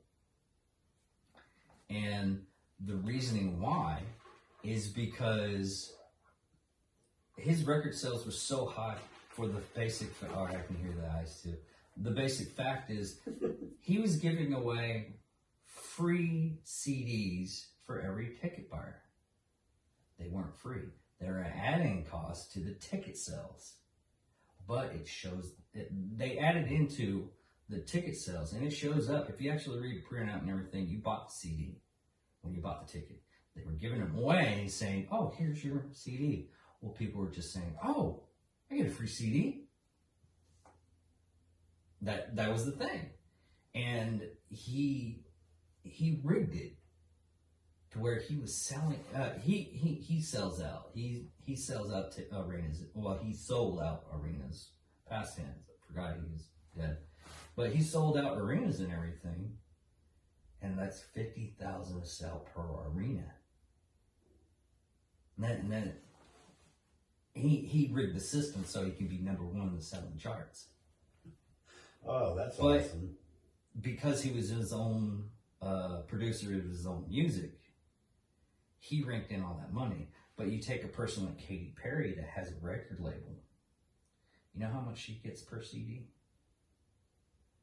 I think it was 1 cent. It probably escalated a little bit depending on the contract and everything. I know one record label, the person that sold the CD, the band would only get like $1 per CD. It's ridiculous. But if you look at it, it's a business practice. This has always been a business practice to do that. And that's how people are wrong. It's like, why are we getting into this? That's how people get on our taxes. We'll bump up 0.01. Well, if you look at it as a evolution, that 0.01 is costing you probably costing the United States. That was your phone. And it's probably costing you about $100,000, maybe more. And that's what people don't understand about taxes. Go ahead, answer it. It wasn't a call. Oh, notification. Well, as far as taxes, as far as Trump's taxes, what he does is, if you have a business, if this is a business that makes a decent amount of money, you have to pay quarterly taxes to the government. as a business. It doesn't make any money. It's a business. But not sense. yeah. If it starts making money, Yeah. then you have to pay quarterly estimated taxes. Yeah. Well, he has already paid in the past quarterly estimated taxes on his businesses. Yeah. So he's paid tens of millions of taxes, and then they say $750. He said recently, I didn't know what that was, and I checked to see. It was a filing fee. He hasn't owed anything because he's prepaid the quarterly taxes. The $750 was a filing fee. Oh wow. What they want to do, here's what liberals do. Why do they want his tax returns? Tax returns. Well, they do that. They do that no matter what. They do that for every bill. It's not. No, but he's really more complex than just a regular person. No, look at Obama. I mean, he went into the office only having like $2 million, and now he's worth like 165. Right. We don't see his current taxes. We saw his initial taxes going in. Yeah. But what they want to do is they do that all the time. And okay, this is the reason why I just hate it. Okay. I understand you want to explain yourself on the taxes. The reason why they want to see the taxes, and every president has that option to say, I'm the president. You don't get shit. They have that right. Right. There is literally a law, and this is what's really scary, is if I do it because I am president, it's not against the law. That is some scary shit. Hands down, that is some scary shit. Now, no one's really had to worry about that. Even Nixon, who really fucked up, left office. Now, saying that, they use that as political bullshit because I don't even know how my taxes are being done. Right, and that's what but we can see that number. That's what the number that a common person sees. It gives them a visual, the reason why they should hate that person, and that's ridiculous. That's not the point. That's not what they want to do. In corporate taxes, that was one of the complicated courses that I took in college. The average American is not going to know what the hell a corporate tax page looks like. The media, what they would do is take one line item that looks really bad if you don't know what it is, and they would run it in the media for a few days as, look, evil Trump does this. Well, somehow it would get out that, but Americans' attention span is too short.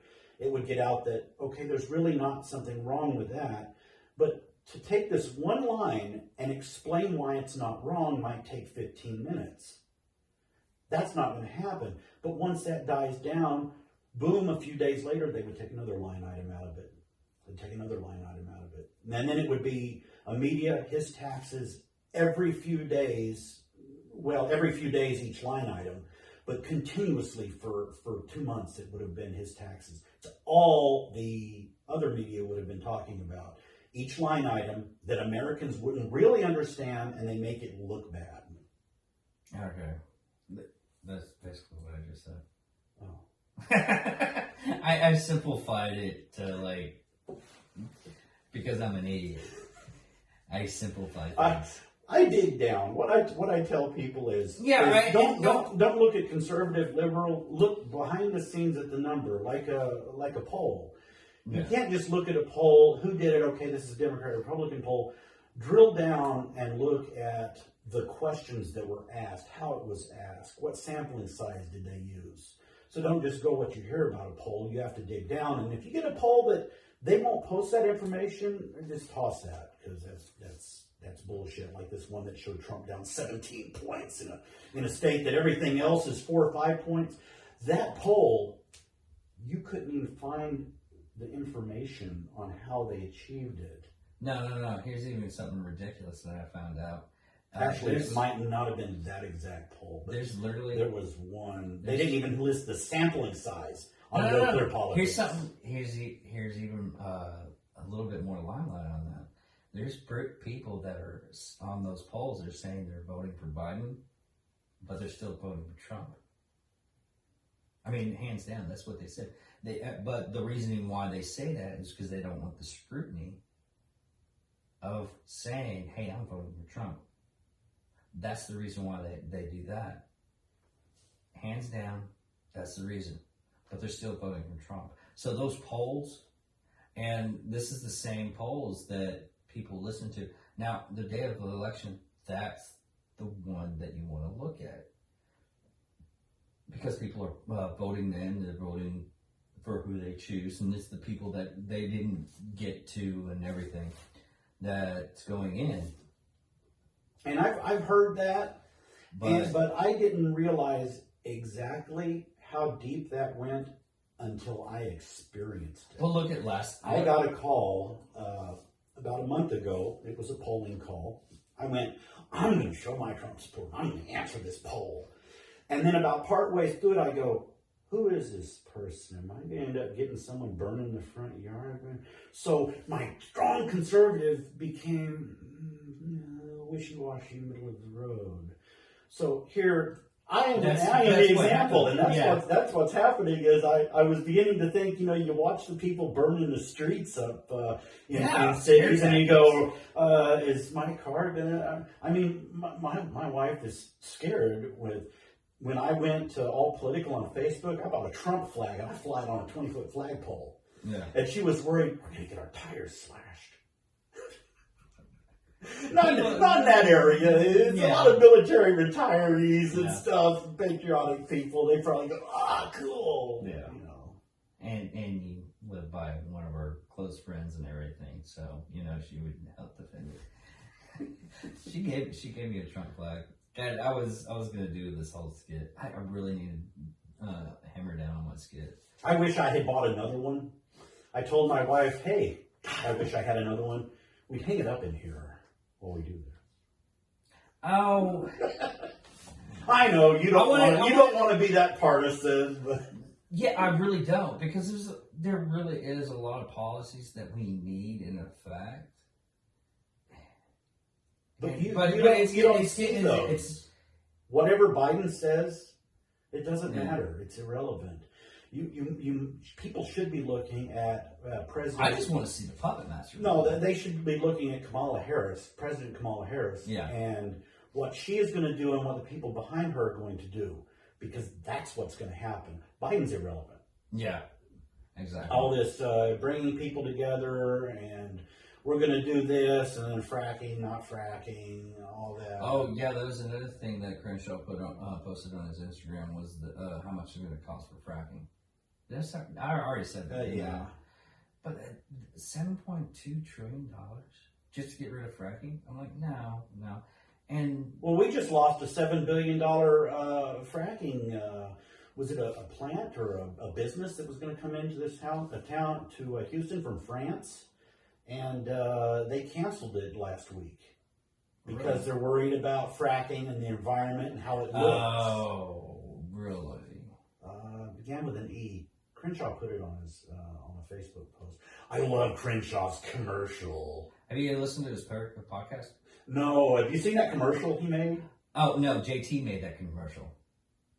Crenshaw was in it. JT of Black Rifle Coffee. He made that commercial for him. He directed it and everything. Oh, really? It was Crenshaw's ideas and everything, but yeah, I've seen. Remember, Crenshaw has the papers down there, pulls up his eye patch, and it's a scanner. Yeah, that was all JT. That was JT pop. Who I'm talking about is Jared Taylor from Black Rifle Coffee. Great guy. Way on the crazy side. I'm not talking like, oh, he should be mentally instituted. No, he does some crazy stuff, and he says some crazy stuff. And he's the owner of a major corporation. Because his idea, Jerry Taylor had this idea of, he wanted someone. He's not super rich, but he has super rich ideas. He wanted like a group to pay to get one of those Goodyear blimps, put Trump on it, 2020, and put it down on downtown LA, and just have it floating in. He just wanted to, because he has friends in the LA Sheriff's Department that, I hate to tell you, there's Trump supporters in California. They supported Trump and everything, and it was like, dude, I just want to see how long it lasts before someone tries to shoot it down. I mean, it wasn't the fact that he wanted to support Trump or anything. He is a Trump supporter, but he just wants to have that whole. He's just like gauging. It's like, okay, we're talking the clock. Who's going to shoot it down? No one shot it down. But look, if you look at Jerry, go to Jerry Taylor's Instagram. There's some funny stuff on that. He doesn't support us or anything. Black Rifle, I support Black Rifle Coffee because, one, I love their coffee, and I love what they're doing because they support my brothers and sisters in the military. That's what they do, and they do a lot of support. I think on one of the podcasts, Evan Hafer said someone brought up a number of we're doing like $3 million to help this charity. It's like, oh, that's like 7 times my salary. I don't know if I can afford that. But the 7 times the salary is what he gives the charity. It's like coming up right now, and I'll plug them head along for free. If they pay me, I'd be happy to take their money, but I don't have that kind of sponsorship right now to even gain sponsorship because I have that low. But it was like Christmas time. If you're into coffee, Christmas time, go to Black Rifle Coffee. What happens is they have a buy a bag, give a bag.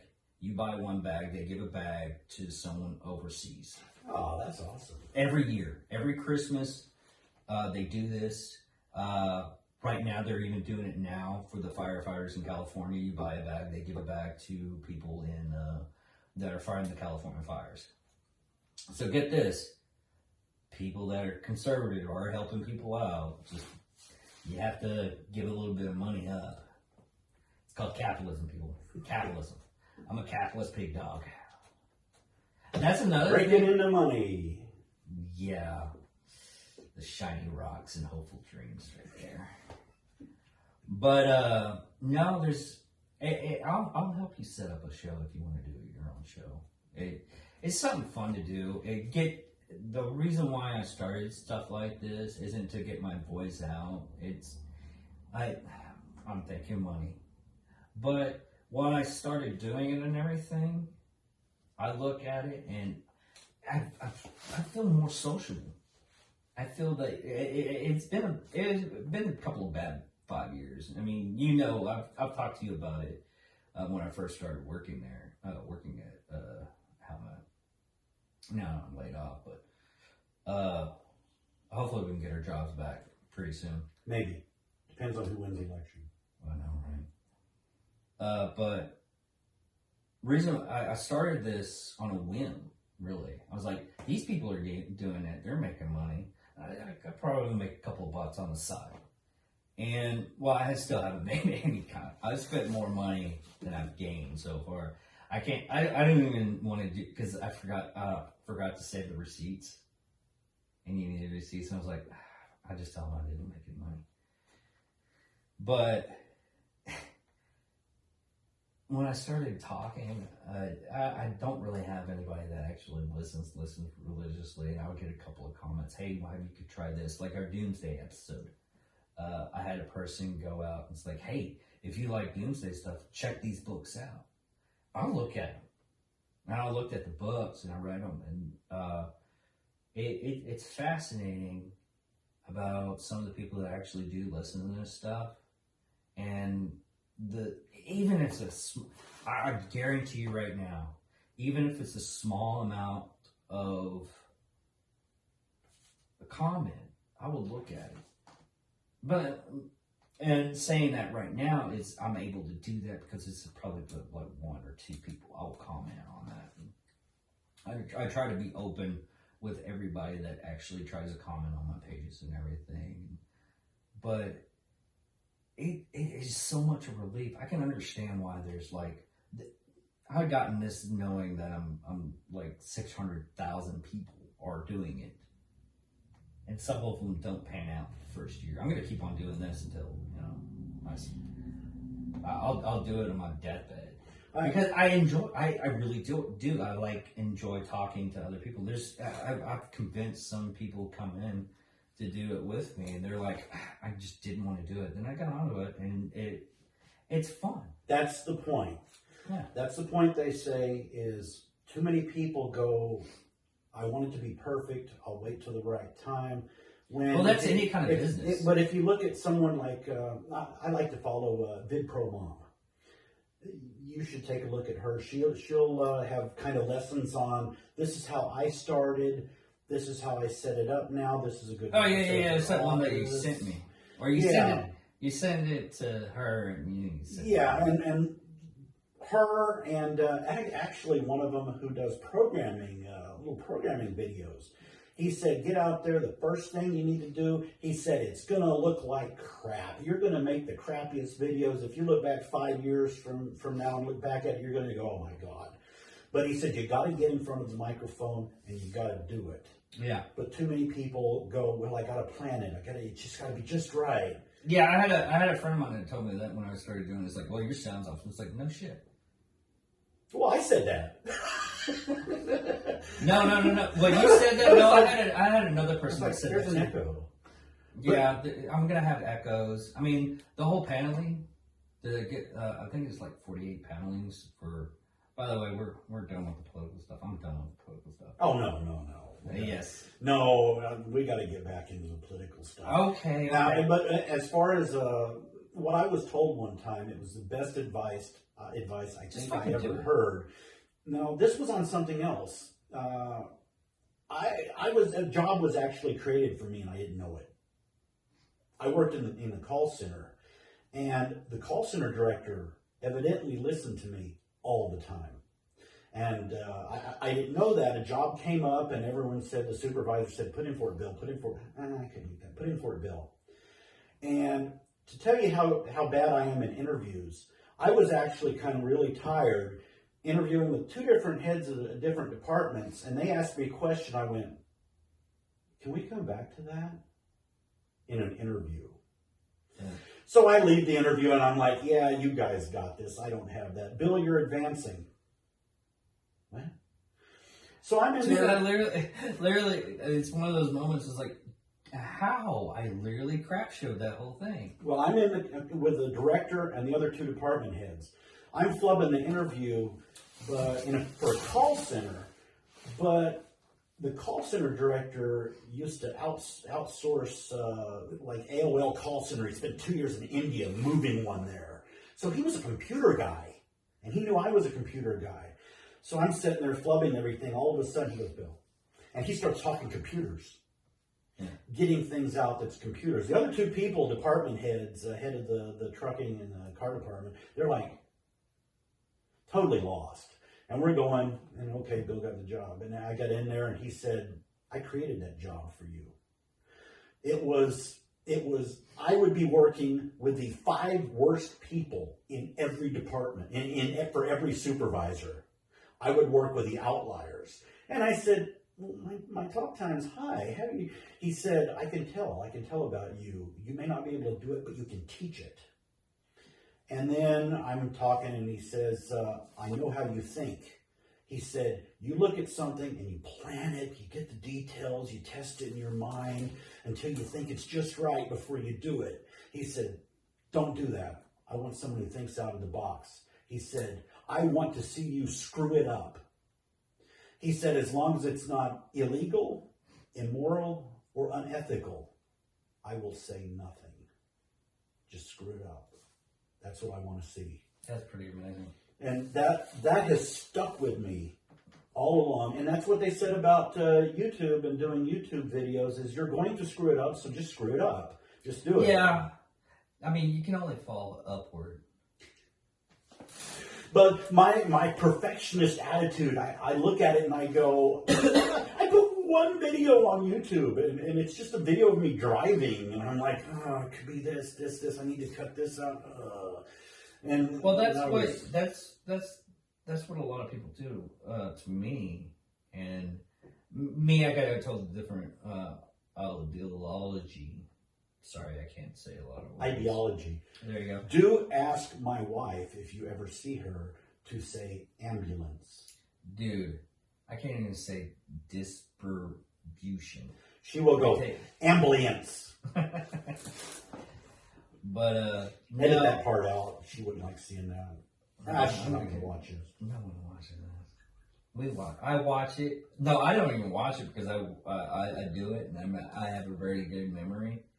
But I literally this is the cheat. If you want to get at least one view, watch it on your account. No matter what it is, it will count it and like it. By the way, like, subscribe, comment.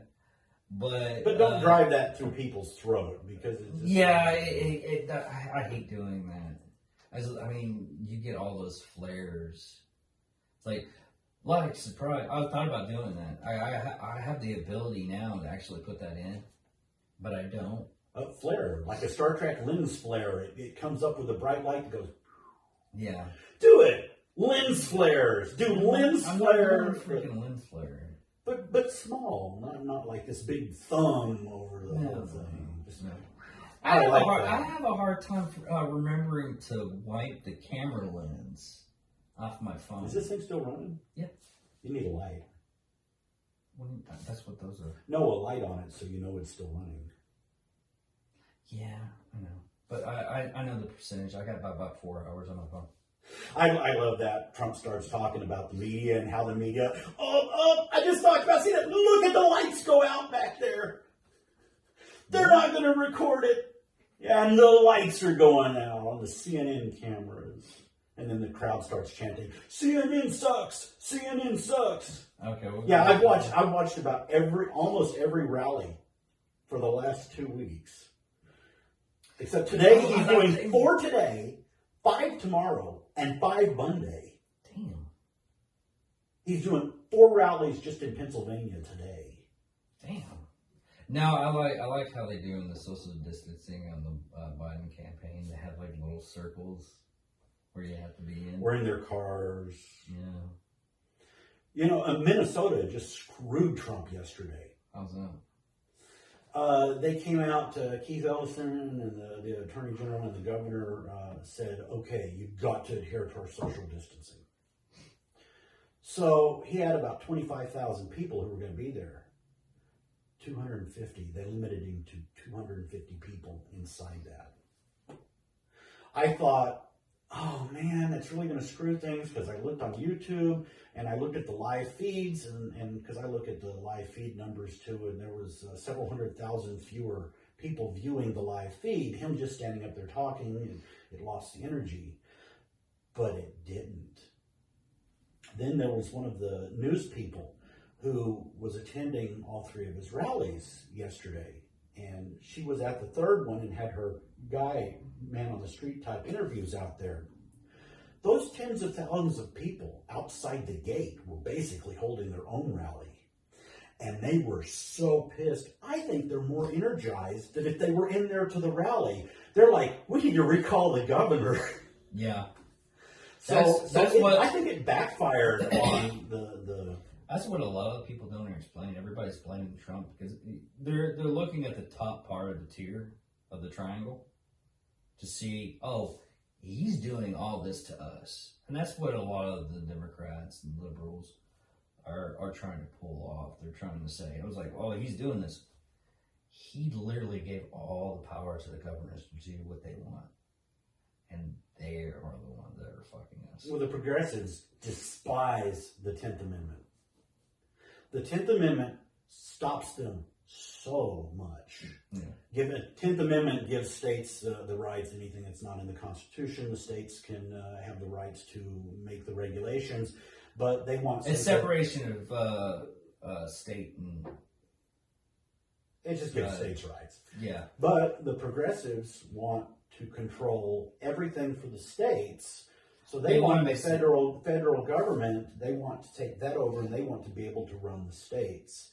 And like one thing, if you look up the ESRA, do a search ESRA spiritual progressives, you'll get the ESRA. It's their amendments to the Constitution.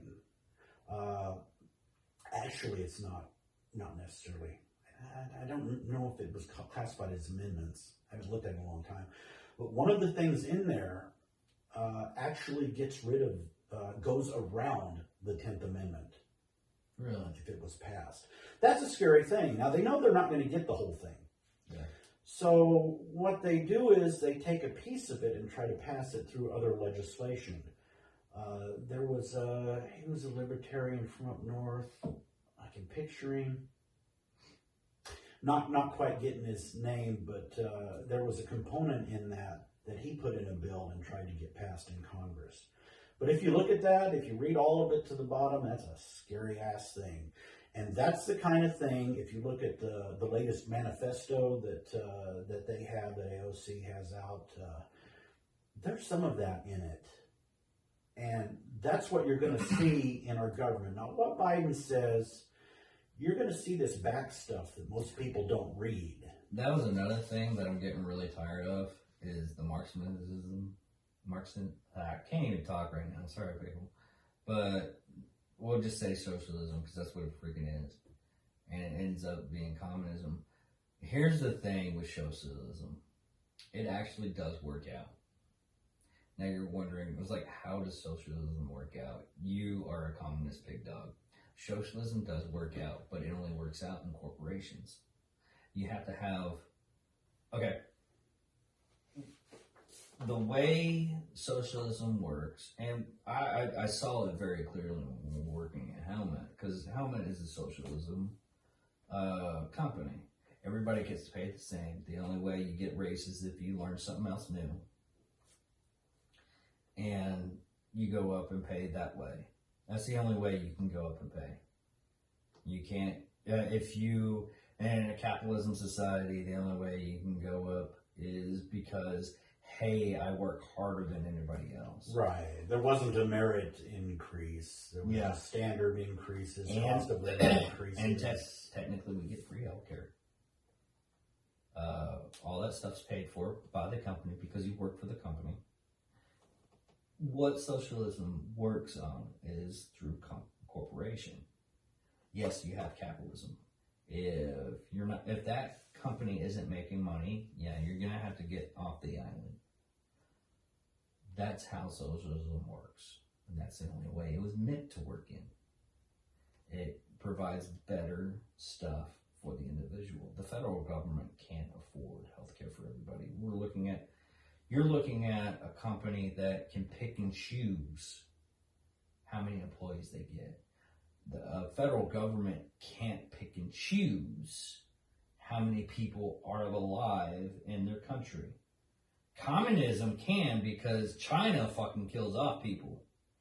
They can afford it, but your tax rates would be like Canada's 50-something%. 60. 60 now. 60%. As far as socialism, one of the things that I noticed, I read it this morning, her manifesto, about 5 o'clock this morning. I'm reading this kind of shit. Yes, I'm a political junkie. If I could take a television and plug it into my arm, I hate needles though. If I could, and feed politics into my soul, I would. So I'm up at 5 o'clock in the morning reading the manifesto that they have out. And one of the things that caught my eye, it's the only one that caught my eye because I was a little fuzzy at 5 this morning. Oh, I got to read this. Wow. Is that they concentrate, because when I get tired, I can't figure anything out. Well, sometimes I'm sitting there and I'll really want to watch something or read it, so I go, and I'll take a micro nap, and then I'll wake up and start reading again. If I could be a political analyst, that would be a dream job. But anyway, is that they want to buy the oil companies, buy the gas companies. And I'm like, yeah, Venezuela did that. That was one of the first things they did. if you look at the downfall of Venezuela, the first thing he did, and that's why we don't have a Citgo in this town, and damn it, I've got a Citgo credit card with a shitload of credit available on it, and I know where to use it because Citgo Texas got pissed. Yeah. When he bought Citgo and they forced all the Citgos in Texas out. Yeah. So I have this nice card with a lot of credit on it, and okay, sometimes I have planned a previous vacation, and I have looked and go, okay, here's the Citgo, here's the Citgo, here's the Citgo. We're going to be here after so many miles. so I put it together like that. But that's one of the things that hit me first is them buying the oil companies to shut them down. Yeah. At least he bought them. At least he bought them to gain money for the country, supposedly. She's buying them to shut them down. Yeah, but that's what's the problem with countries like that. And this is communist countries, right? The problem with those kinds of countries is they end up saying, "Oh,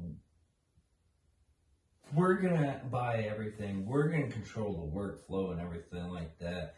Everything's going to be perfect, clean sunshines and rainbows and everything. It's going to be a gay pride parade and you're not even going to see it." The problem with that is, and this is the hands down problem. Boredom and people, what are you going to do? You're going to make babies. You can't afford so many people in a country. That's the reason why at one point in time, China had a law that if you had a daughter, they would get rid of the daughter. Literally, they would kill the daughter. Look that shit up. That's real. And my wife now wants to go to China. I would go to Hong Kong. And the route that she wants to take will take us right through Wuhan. Oh. But she wants to actually hold and pet a panda. And that's the only place that you can actually hold and pet a panda. So there's a trip planned that, I don't know, future trips. Bullshit. Yes, I make some Bullshit. Find out somewhere here in Texas. You could probably do it in Texas. There are no pandas in Texas. Bullshit. There are no pandas in Texas. Tell me that about the tigers, too. There's pandas at San Diego Zoo. There's pandas at the Memphis Zoo, the zoo in Atlanta, and the DC Zoo. They have to be actually leased. We don't own the pandas. They have to be actually leased from China. And it was a $300 excursion on top of the ticket to get into the Atlanta Zoo. But we fed the pandas backstage with the zookeeper. That should be good enough. But no, it wasn't. And then she saw a video on YouTube of someone sitting there petting a panda and got all excited. And then there's this trip through China. It's that we've looked at. It's 17-day cultural trip. That 3 days of it is a river cruise and it's flights all over the place. And then there's one spot where you actually go to the preserves and you sit there and pet the panda. You know, I want soil from Chernobyl, but I know I don't really need that in my life. There's certain things you just don't need in your life. I want to do the Siberian Express, the train that goes across Russia. That would be awesome. In fact, that would be awesome. I was on a train excursion. Our last vacation, we did 4 train excursions, and on one of them, I was with someone who had a lot of money and was retired. And I was standing on the back of the train, looking out at the Cambridge and Toltec excursion. And this person said, "Oh, you like trains? You should do that. We did that. We had our own car." And I'm going like, yeah, okay. That trip with your own car is over $100,000. Yeah. So we're not going to have our own car. We can see pandas. Pandas is a lot cheaper. It is actually cheap going across China. And the cultural stuff is just amazing. I'll give it this. There is a lot of culture stuff that I want to see in China.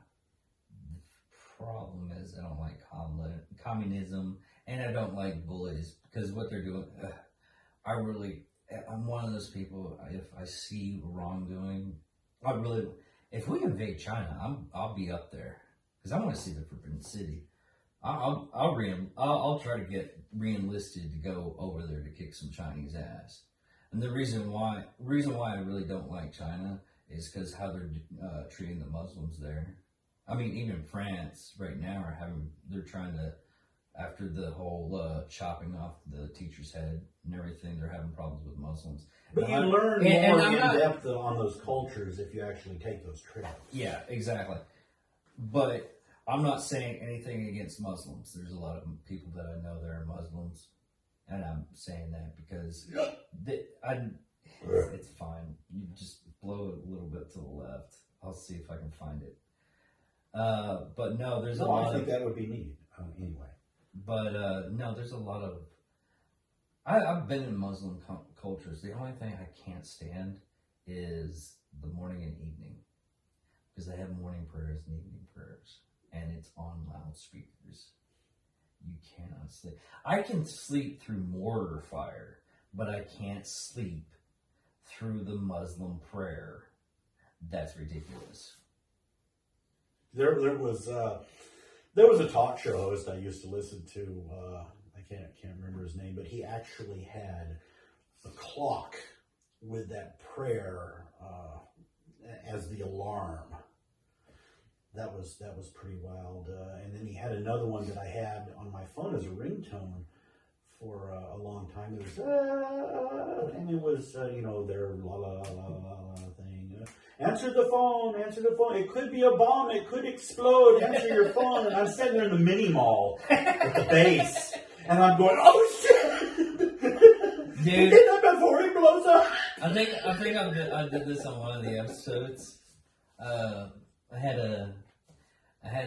This is when I was in Kuwait, and one of our jobs as a cook was we had to pick up the delivery truck every morning to pick up the donuts, because it's Kuwait and they give us a shit ton of money. And I was picking up donuts and everything, and I had one of those retarded brothers from a different base, and he was reserve. And you just have to, pat him on the back and say, "Don't do that. Don't do that. That's bad." This motherfucker, we're doing a bomb check, eating a donut, and back then, what was the catchphrase? Man, these are the bomb. 4 times while we're doing a bomb check, I smacked him against the fucking back of his head. And this is me being an A1C and him being a staff sergeant. Technically, I could have gotten court-martialed. Smacked him in the back of the head. I was like, dude, I have 4 people right now that if I kill you, they would help me hide the body because you're being that annoying. Stop talking until they're done. Oh shit, yeah. Oh, sorry, guys. He walked over to eating this donut because he knew I would kill him.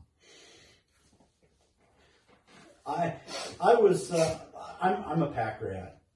I can't stand pack rat. Okay, I'm a pack rat. We pay for a 10 by 15 storage shed in Arlington. We moved from Arlington in 2005. The storage shed is so packed with junk that they called me and said someone broke into your shed and the 2 sheds next to it. And I went down, and I went down there and looked. I opened it up. Not a thing was touched. Even a briefcase that was sitting there, not touched. They probably opened it and went, oh, fuck this. And closed it and went to the next one. But as a pack rat, I was a pack rat when I was younger. And of course, living at home, I couldn't be a pack rat at home. I was a pack rat in the trunk of my car. The trunk of my car was packed, bottom to the top, with junk. I bowled a lot. 2 bowling bags in the top. Barely fit in the back of a Chevy Citation. The 2 bowling bags because there was so much junk. Coming back through the base gate, I got caught for the inspection coming out. Now, I wouldn't say this now, but back then, I opened it up and the little girl, Erin, and this other person was like, I said, are you sure you want to inspect this? Okay. And I lifted that up and they went, Never mind. I said, there could be a bomb in those bowling bags. I don't think I'd say that nowadays. No, you can't say that. But they laughed. They laughed then. This was like 1980, 83, 4, 84. Yeah, we didn't have 84. problems that we They had laughed now. at that. I don't think I would open up and say, there could be bombs in there. No. Bad move. But I think we can call it on this. We can come back to it. We'll do one after the election. See how much because I know there's going to be a really bad shit show. I mean, there's a lot of it's like we'll find out Wednesday. There's a lot of people that's doing live ones. Raindrop's doing a live one. Drinking Brothers are doing a live one. You can find a live show of the election because it's been a real shit show on this one. How I handle elections is I sat there like the last week. I had a monitor here with a computer, laptop set up, TV on split screen, TV behind me in the bedroom, so I could watch all 3 news networks. At You the know same what? time. I will do this. And I have a professional whiteboard up on a stand with the case with the states that I wanted to keep an eye on the most up on a whiteboard. So you pulled that whiteboard thing from the Obama election, right? No, actually, I got the whiteboard when I was working for a company that went bankrupt, and there were things that they just didn't want, and I thought that'd be kind of cool. We don't want that. The company that bought the remaining assets. I said, okay, I'll take it. So I got a lot of junk from that. I have a cubicle. I have an office with a cubicle in it in the house. Wow. But I took the whiteboard. The best thing I ever did with the whiteboard is we held, at the other job, at the call center, I won a television, a flat screen TV, a plasma. Yeah. And this is before a lot of people had one. And someone yelled, "Party at Bill's house." So I started having parties. And I'm not a party person, but I started having parties. And there was this one Super Bowl party. And I put the whiteboard in there. And there was this guy, this really big black guy that always wore the big jersey that was a big Super Bowl sports fan. Yeah. And then some of us were medium sports fans. I mean, I had a card table set up where we'd play cards and various things. Well, ice skating was on before the football game. So I took and I wrote a bunch of ice skating terms up on the whiteboard. And instead of him being able to just walk in, we locked the door. So the friend who was bringing him in, they would have to ring the doorbell. So okay, he's here. So everyone comes into the house, into the living room. And we're all sitting there real excited. I turn ice skating on. And he walks in. And we're going, "Man, did you see that triple odds? Wow, we're not going to watch a Super Bowl. This is a lot better than the Super Bowl." That guy just stood there. We had him going for at least a minute. He was just froze in there. Last episode, you see what we did to a person, but we're going to call it after this. Check us out on social media, Facebook, your Facebook page, Bill. Something like that. Hey, we can't call it yet. Well, we'll come. Like I said, we'll come back to it on Wednesday. See how bad a crap show it is. We can come back to it. That's the one good thing about that. We'll come back to you guys, and we'll do it Wednesday. We'll do a complimentary one. But I am Bill. Tell you you're Bill. I'm Bill. And I don't even have the junior on it. Oh, you don't? What's up with that? Huh. But no, yesterday was Ivanka Trump's birthday, but it's too late to send her birthday card. It's never too late. But we'll Pretty hot. Yeah. But we'll get in on the election. If anything, I'll come by your place and I want to record your setup for my Anger Me page. Well, I'm not going to be set like that this time, and there's too much junk in the house. Oh, okay. Pack rat is everywhere. I hate pack rats. You see the other place I'm looking at right now? It's just pack rat central. But I have to get into one thing. Okay, go ahead And and get one thing. they say it's okay. What can happen? What can happen as far as the election? Who might win it? What's my prediction? We are getting close to having possibility of what they call the nightmare scenario. What, it split up? Yeah. 269, 269. Ooh, that'd be horrible. The nightmare scenario. But Why did he go to little old Nebraska, the corner of it for Nebraska 2, and might even go, and I don't think he is though, to Maine 2. The little bitty, they split their electoral votes in both. I don't know. We could things. probably do a live show if I charge up my the camera to 100% because I can get 4 hours. We could probably do a live show. Yeah, I don't know. Anyway, those two, he's trying to get those two. If he gets one and not the other, he got both of them last time, I can easily see the nightmare scenario happening. Now, what happens if there's a nightmare scenario? What happens if there's a tie? I've never gotten that far up. If there is a tie, the House actually appoints the president. Okay. They're the final decision. But they don't go by who controls the House. They go by how many states control the House. Right now, it looks like after this election, it looks like we'll control 26 state houses.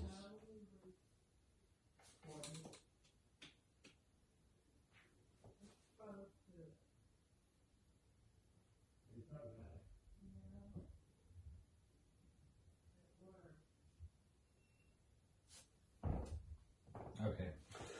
Right now, it looks like we're going to end up controlling 26 state houses.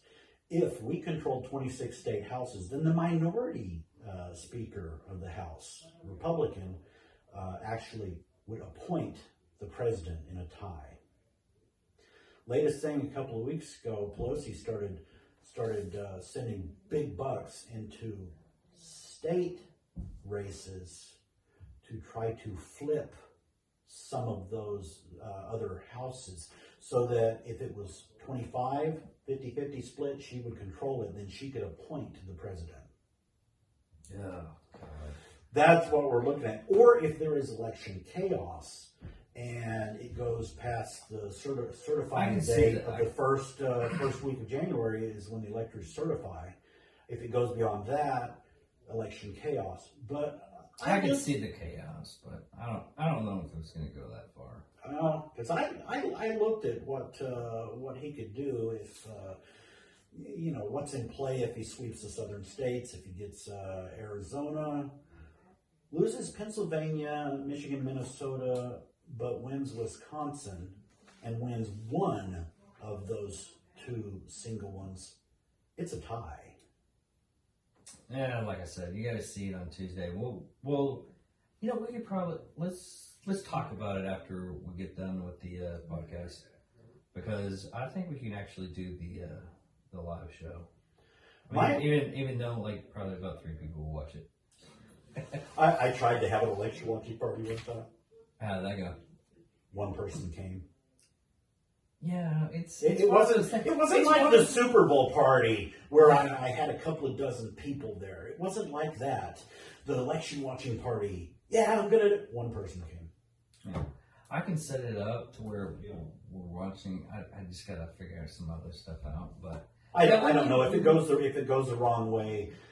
It might be the alcohol, which I had to quit a few days ago because my A1C is 9.1 now. Yeah. And I just bought a bunch of extra stuff, huh?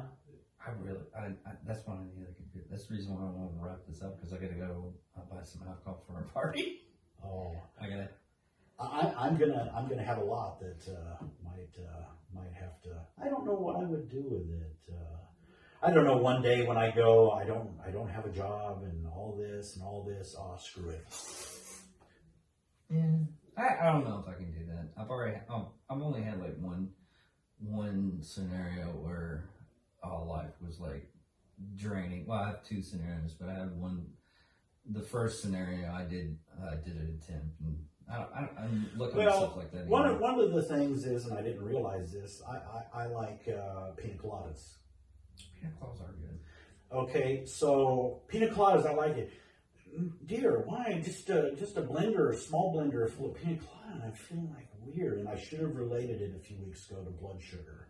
Oh, at that time. yeah. I looked at the pina colada mix, and in a blender of pina colada, I was getting about 140 grams of sugar. Yeah. And then the Mai Tai mix is just like pouring syrup into vodka. And, now with the blood sugar, and I was like, oh, why am I getting kind of foggy in this? And was my blood sugar going out of whack? I was probably hitting 500 in the blood sugar. Yeah. I love pina colada. I'm just glad I stopped doing sugar. I don't do that much sugar anymore. I used to have like 2-3 sodas a day. I'm being forced to not do sugar, and it's hell. Oh. I'm looking around the house going, how much is in that oatmeal cream? Oh. A third. Check this out. A serving size in an oatmeal cream, a serving size is a third of it. Check this out. No, even worse. Check this out. Look at your spices. You have to check your spices too. I had to go to a different brand of spices because the off-brand spice companies or the low-brand spice companies, whatever spice company it is. They have sugar in it? Every one of them. Wow.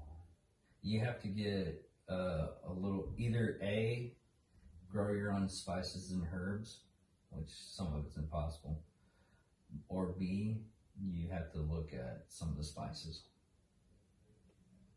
Wow. We could go to Walmart right now, and I can show you. Well, 'Cause I had to do a lot of research on what spices get at what, because I had to cut sugar.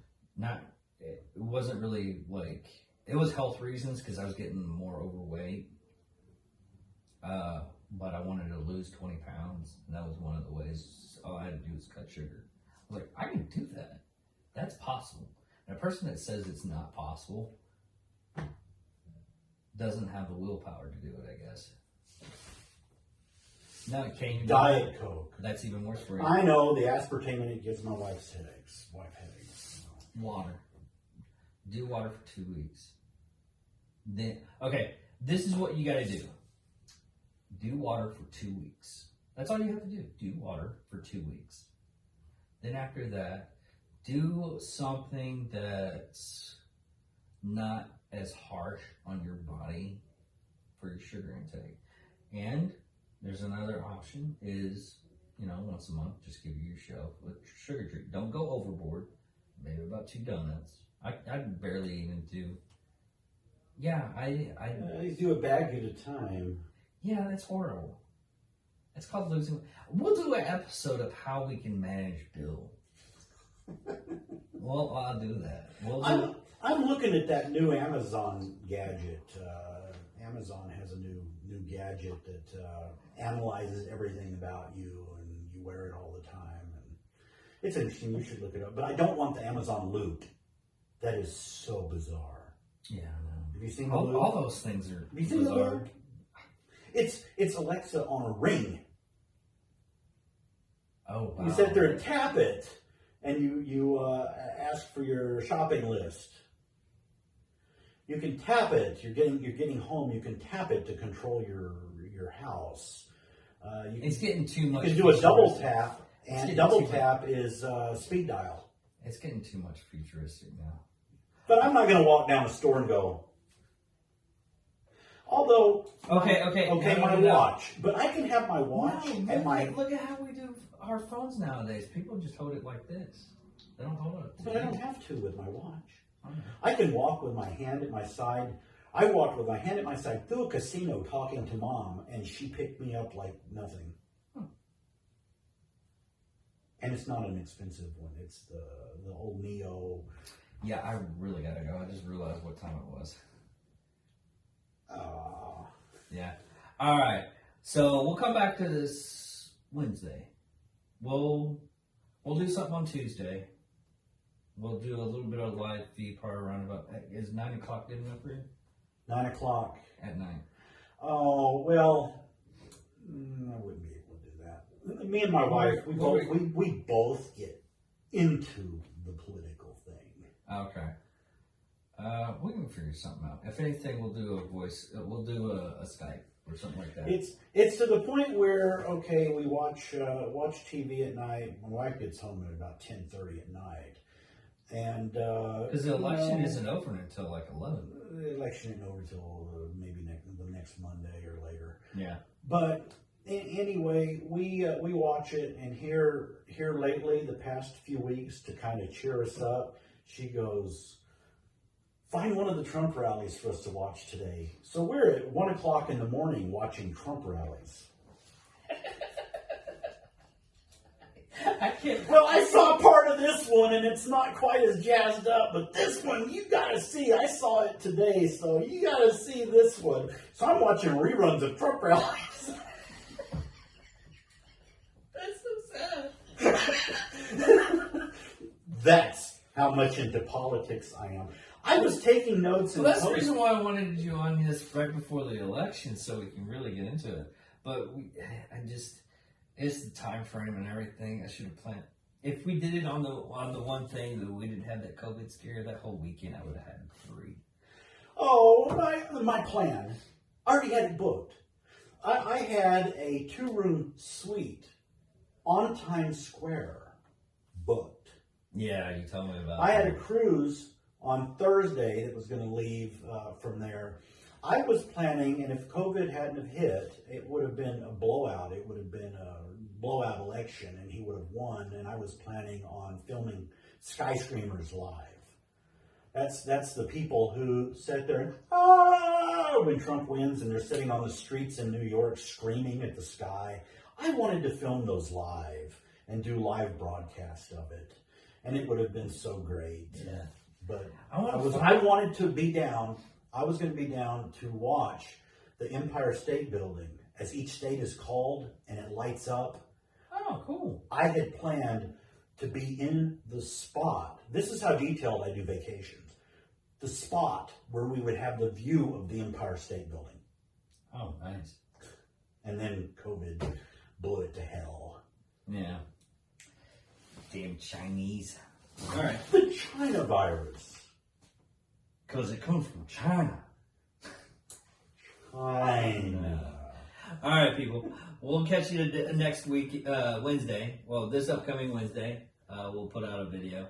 And I guess talk to us later, comment, whatever. We'll get out to it. And hope to see you a little bit later. Talk to you later. Bye.